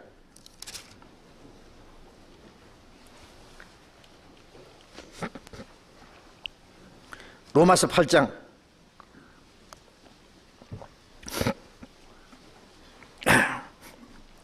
로마서 8장 6절 봅니다. 육신의 생각은 하나님 사망이요 영의 생각은 생명과 평안이니라. 육신의 생각은 하나님과 원수가 되나니 이는 하나님의 법에 굴복지 아니할 뿐 아니라 할 수도 없습니다. 육신 있는 자들은 하나님을 기쁘시게 할 수 없느니라. 이 말씀은 거듭난 그리스도인들에게 하신 말씀입니다. 거듭난 성도들도 육신의 생각은 하나님과 원수가 되나니, 우리 속에 있는 육신의 생각은 하나님과 원수가 되는 거, 하나님을 대적하는 거예요. 하나님을 거스려요. 이는 하나님의 법에 굴복지 아니할 뿐 아니라 할 수도 없습니다. 육신 있는 자들은 하나님을 기쁘시게 할 수 없다. 육신은 하나님의 법에 굴복 안 합니다. 하나님은 기쁘시게 안 합니다. 육신은 자기 고집대로 하려고 합니다. 자기 반문대로 살려고 합니다. 세상 것을 따라서 살려고 합니다. 역대상 13장에 보면은요, 다윗이 그 십계명이 들은 그 법궤를 메고 이제 예루살렘으로 들어와야 되는데, 그걸 수레에다가 실어놓고 이제 새 수레를 만들어 수레에 싣고 이제 들어오는 거예요. 들어오는데 우사라는 아히오라는 사람이 둘이 소를 몰고 들어오는데, 아비나답의 그 타작마당에 와서 그 위에 와서 탁 뛰었어요. 뛰니까 우사가 손을 탁 떼. 그 다시 직사해버렸어요. 그냥 죽어버렸어요.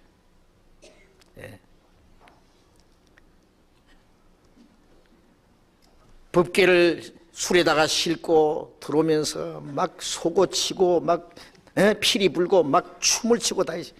근데 즉시 그 기쁨이 끝나버렸어요. 죽어버렸어요. 왜? 법궤는 술에다 실으면 안 돼요. 이게 법궤 같으면은요, 여기 고리가 있어가지고 채를 끼워가지고 제장이 매되면 딱 매도록 돼 있지 술에 실도록 안 돼 있습니다. 하나님의 말씀은 우리가 어깨에 매도록 돼 있어요.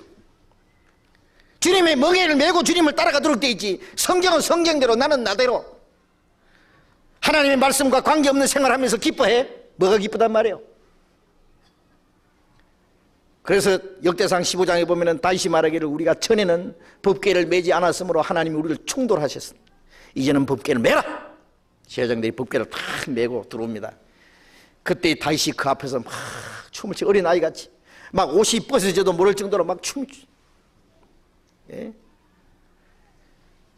자, 우리가 한번 생각해 봅시다.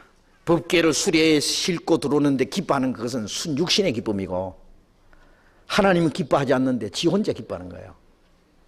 하나님 말씀은 순종하는 생활 속의 기쁨이 아니라 육신의 기쁨이요. 법궤를 싣고 들어오면서 메고 들어오면서 기뻐하는 것은 하나님의 말씀을 순종하는 생활 속에 우리의 마음과 우리의 생활이 하나님 말씀과 함께 살아가면서 기뻐하는 생활입니다. 그 기쁨이 하나님이 주신 기쁨입니다. 여러분, 우리의 기쁨이 하나님 말씀 안에서 하나님이 기뻐하시는 그 안에서 기뻐하는 겁니까? 아니면 순전히 육신적인 기쁨이냐 그 말이에요. 예? 뭐 때문에 기뻐하십니까? 여러분 생활 속에 기쁨이 있습니까? 그런데 그 기쁨이 도대체 무슨 기쁨이에요? 주님 말씀 안에 살아감으로써 기쁨을 하는 겁니까? 주님과 함께 고난받고 주님과 함께 희생하고 주님 말씀을 순종하고 주님을 위해서 살기 때문에, 주님이 기뻐하시기 때문에, 우리가 그 영광에 참여할 소망이 있기 때문에 기뻐하는 거룩한 기쁨이냐? 아니면은 주님과 관계없이 내 육신의 소욕을 따라서 살기 때문에 기쁨이냐? 예? 그건 무슨 기쁨이냐? 그거 한번 생각해 보십시오. 예. 만일 그 육신의 즐거움이라면 그것은 한 푼의 가치도 없이 언젠가는 그 기쁨이 박살이 날 거예요. 그냥. 하나님의 그 기쁨을 뺏어갈 겁니다. 예? 갈라디아서 5장에 예? 너희가 자유를 위해서 부르심 받았으나 그 자유를 육체의 기로 삼지 마라. 예? 이 우리 그리스도인에게 주어진 자유는 육체의 즐거움을 위한 자유가 아니다 그 말이에요. 예? 너희는 서로 종노를 하라. 그리스도의 종들처럼. 베드로전서 2장에 너희 자유를 악을 가리우는 데 사용하지 말고 하나님의 종들처럼 하라. 육체의 기로 삼다든지 악을 가리는 데 쓰면 안 됩니다. 그리스도인 자유가 있잖아요. 예? 자, 그리스도인이 어디 얼마에 넣었습니까? 그러나 그 그리스도인에게 주어진 자유는 하나님 말씀 안에서 자유요, 하나님의 영광을 위해서는 자유지, 자기 육신대로 마음대로 살으라고, 예? 육신이 마음대로 살아도 괜찮다고 하는 자유가 아니다 그 말이에요. 예? 우리는 주님을 위해서 살아야 됩니다. 주님 뜻대로. 예? 어떤 고난과 어떤 역경이 있어도, 어떤 비싼 대가를 지불하더라도, 예, 거기에 우리의 진정한 기쁨이 있습니다. 베드로전서 3장, 4장 조금만 더 봅시다. 베드로전서 4장 2절. 그 후로는 다시 사람의 정욕을 쫓지 않고 오직 하나님의 뜻을 쫓아 육체의 남은 때를 살게 하려 합니다. 그 후로는 다시는 사람의 정욕을 쫓지 않고 하나님의 뜻을 쫓아. 자, 이제 우리는 다시는 육신의 소욕을 쫓지 않고, 이 세상 헛된 것을 따라 살지 않고 하나님의 뜻을 쫓아서 육체의 남은 때를 살게 합니다. 우리가 과거에 많은 시간을, 많은 세월을 헛되이 보냈습니다. 이 세상 것을 위해서, 우리 육신의 소욕을 따라서, 하나님과 상관없는 것을 위해서 마귀가 끄는 그대로 속아서 살았습니다. 많은 세월 동안. 이제 구원받은 이후에 우리의 육체의 남은 때는 조금밖에 안 남았어요. 너무 짧은 남은 때. 이것까지 도출할래요? 이것까지 이제 뺏기볼랍니까? 예? 이제 우리의 육체의 남은 때, 우리의 짧은 이 나머지 생애는 다시는 사람의 정욕을 쫓지 않고, 다시는 이 세상 헛된 걸 따라 살지 않고, 마귀에게 속지 않고, 이제 우리의 육체의 남은 때를 살아야 됩니다. 가장 귀하게. 이제 하나님의 약속 가운데서 살아야 됩니다. 그거 마지막 하나님 우리에게 허락하신 그 짧은 시간까지 만일 상실해 버린다면 하나님 앞에 큰 죄가 될 거예요. 예? 우리에게 허락하신 시간은 너무 짧습니다. 응?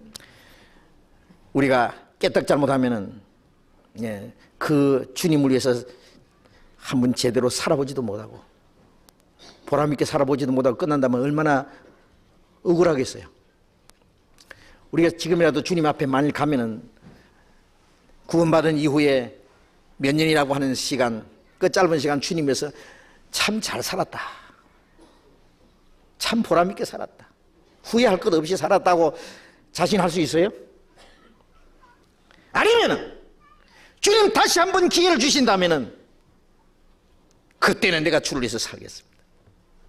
예? 어떤 일이라도. 영국의 월리암 푸드라고 하는 구세군 창시자가 있습니다. 그가 거듭난 이후에 어떤 무신론주의자가 강의하는 데 가서 들었어요. 무신론주의자가 하나님 없다고 막 하나님을 비웃으면서 조롱하면서 열심히 강의를 하는데 많은 사람들이 손뼉을 치고 있는데 그 뒤에 가서 들었어요. 이 사람이 하는 말이 예수 믿는 사람들 그 믿는다는 건 말짱 거짓말이라고. 그들이 뭐 구원받아서 천국에 간다고? 그 거짓말이라고. 왜? 그 사람들 생활 보니까 거짓말이다. 내 같으면은 내가 만일 천국과 지옥이 있다는 걸 믿고 천국 갈 수 있는 확실한 소망이 있다면 나는 그렇게 안 살겠다. 나는 그 영원한 천국의 소망이 있다면 그게 사실이라면 나는 그 가짜 기독교인처럼 살지 않고 내 무릎으로 평생 자갈밭을 키워가도 내가 그 소망을 위해서 살 것이다. 그런데 그리스도인들은 그렇게 살지 않으니까 그들이 믿는 게 거짓말이라고 큰 소리 치는 걸 듣고 이 원래한 부도가 깜짝 놀래. 저 사람 말이 맞다고 했습니다. 저 사람 말이 맞다고. 그런데 나는 어떠냐? 나는 그 소망을 가졌는데 나는 왜 못 사느냐? 결정을 한 거예요, 이 사람이. 주님을 위해서 살기로 결정을 하고. 그 당시에 영국에 도덕적으로 종교적으로 말할 수 없는 그 타락된 시대에 있을 때 거리에 전도대를 만들어 북을 치고 나팔을 불면서 막 전도한 겁니다. 그게 구세군의 시작입니다. 여러분, 우리는 어떻습니까? 영원한 영광을 믿는다고 하면서 이 짧은 생에 거기다가 우리의 소망을 꺼놓고 거기다가 우리의 마음이 뺏겨 마지막 줄을 해서 살 수 있는 시간까지 다 뺏어 먹어버려요? 또 속을 거예요? 다시는 속지 말아요. 우리의 육체에 남은 때를 다시는 육체의 소욕을 따라서 살지 않도록. 우리 육신은 얼마나 욕효하는지 아세요? 요거 게으르고 하나님의 일에 무관심하고 이기적이고 개인주의고 방종임 싫어합니다. 고난받기도 싫어하고 주님 뜻대로 살기도 싫어하고. 바울 사도는 말하기를 나는 육체를 쳐서 복종시킨다 그랬어요. 나는 날마다 죽노라 그랬어요. 육체를 쳐서 복종을 시켜. 난 날마다 죽노라. 날마다 죽어야 돼요. 나라는 게 죽어야 돼요. 이거는 복종을 시켜야 돼요. 이거는 풀어놓으면 안 돼요. 방종하면 그냥 세상으로 도망가 버리는 겁니다. 도망가 버려요. 자, 우리의 육체의 나머지 생에 주님이 오실 날이 너무나 가깝고 우리에게 허락된 시간은 너무 짧은데 이것까지 뺏기지 맙시다. 주님 앞에 살 수 있도록. 육체의 고난을 받는 자가 죄를 거쳤다. 자전거는 앞으로 계속 나가면 됩니다. 서 있으면 자빠집니다. 우리 신앙생활은 주를 위해서 계속 살든지 아니면 세상을 넘어지든지 둘 중에 하나입니다. 우리 마음이 약간만 해이해지면은 육신을 따라 살면 마음이 해이해져요. 조금만 우리 마음 풀어놓으면요 마음이 헬레레해져가지고 마음이 해이해져가지고 신앙생활을 멀어져 버려요. 주님하고 멀어져 버려요. 그래서 우리 육신을 쳐서 주님 앞에 굴복시키고 우리가 주를 위해서 고난을 받는 생활을 할 때에 죄가 끝납니다. 우리로 하여금 주님 뜻대로 살도록 해주십니다. 그리고 그 영광 앞에 서기에 부끄러움이 없도록 우리를 만들어주는 겁니다. 오늘 여기까지만 공부하겠습니다. 기도합시다.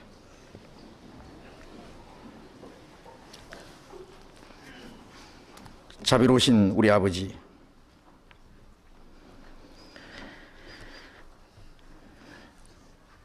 이 세상 많은 사람 가운데서 우리를 불러주시고 주님의 그 크신 사랑을 깨닫게 해주신 주님, 우리에게 주신 그 구원이 얼마나 크고 귀한지 우리가 청량할 수 없습니다.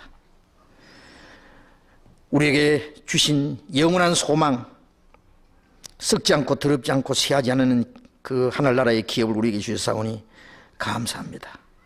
이 세상에는 그 어디에도 우리의 마음 둘 곳이 없고 바랄 것도 기대할 것도 아무것도 없습니다.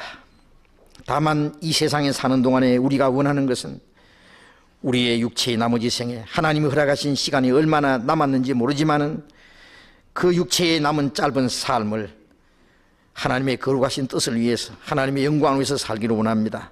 우리가 주님을 따라가고 주를 위해서 사는 생활 속에 어떠한 고난과 역경이 있을지라도 주님이 우리와 함께 계심으로 그 모든 것을 능히 이기고 주님 앞에 서게 하실 줄 믿고 감사합니다. 육체의 고난을 받는 자가 죄를 거쳤다고 하신 주님, 우리가 주를 위해서 고난받는 생활 속에 이 세상의 어떤 죄와 유혹도 우리를 넘어뜨릴 수 없을 것입니다. 주님 우리와 함께 계심으로 우리는 점점 더 온전해지고 하나님께 영광을 돌릴 수가 있는 것을 저희들이 압니다. 우리 가운데 주님께서 두루 행하시고 우리 한 사람 한 사람 그리스도 안에서 더 완전한 사람으로 세워주시고 우리 가운데 한 사람도 실족한 사람이 없도록 다시 오시는 주님 그 영광 앞에 의시 설 수 있도록 인도해 주시옵소서. 모든 걸 주님 자비로운 능력의 손에 의지합니다.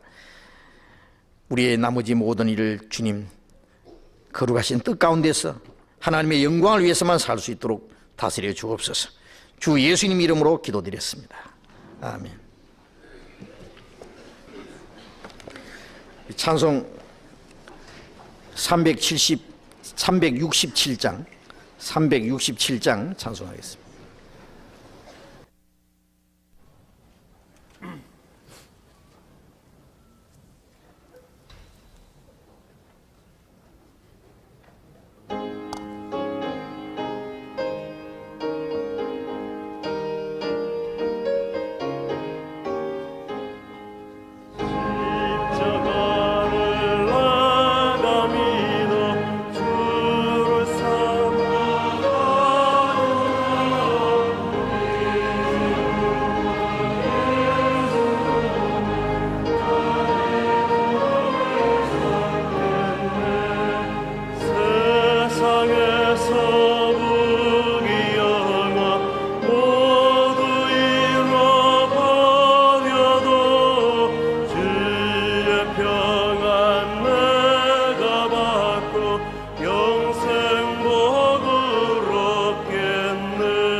광고 말씀하시죠.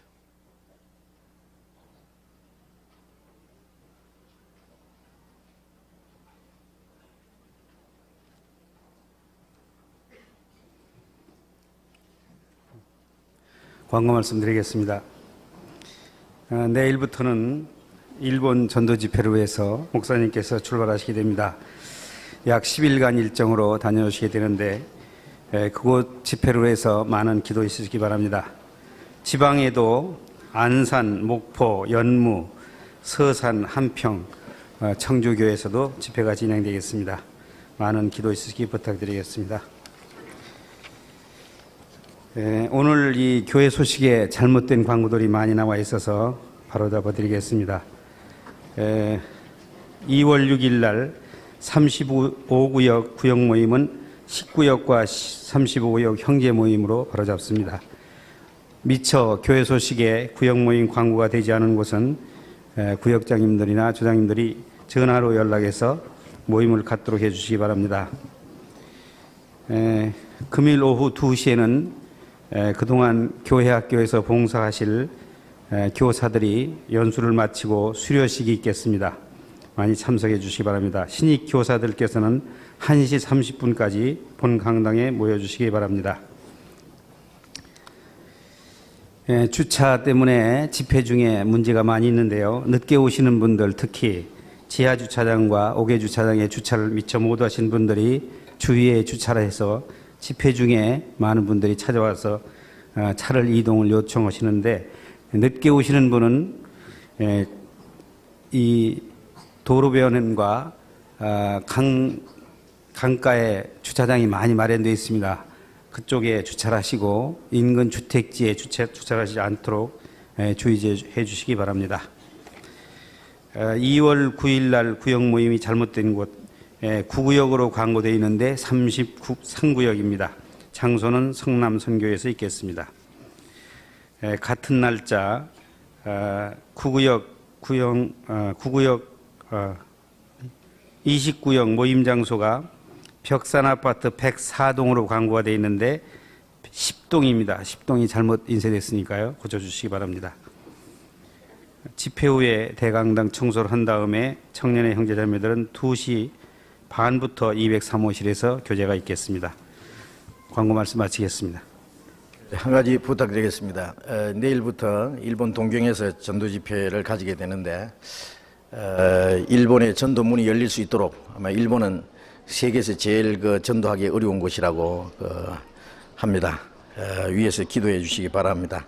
그리고 처음 나오시는 분들은 이 구역 모임이니 조 모임이 계신 자기가 어디에 해당되는지 잘 모르실 텐데 모르시는 분은 좀 안내석에 물어가지고 그 구역 모임에도 잘 참석하셔서 교제할 수 있도록 그렇게 하시면 좋겠습니다.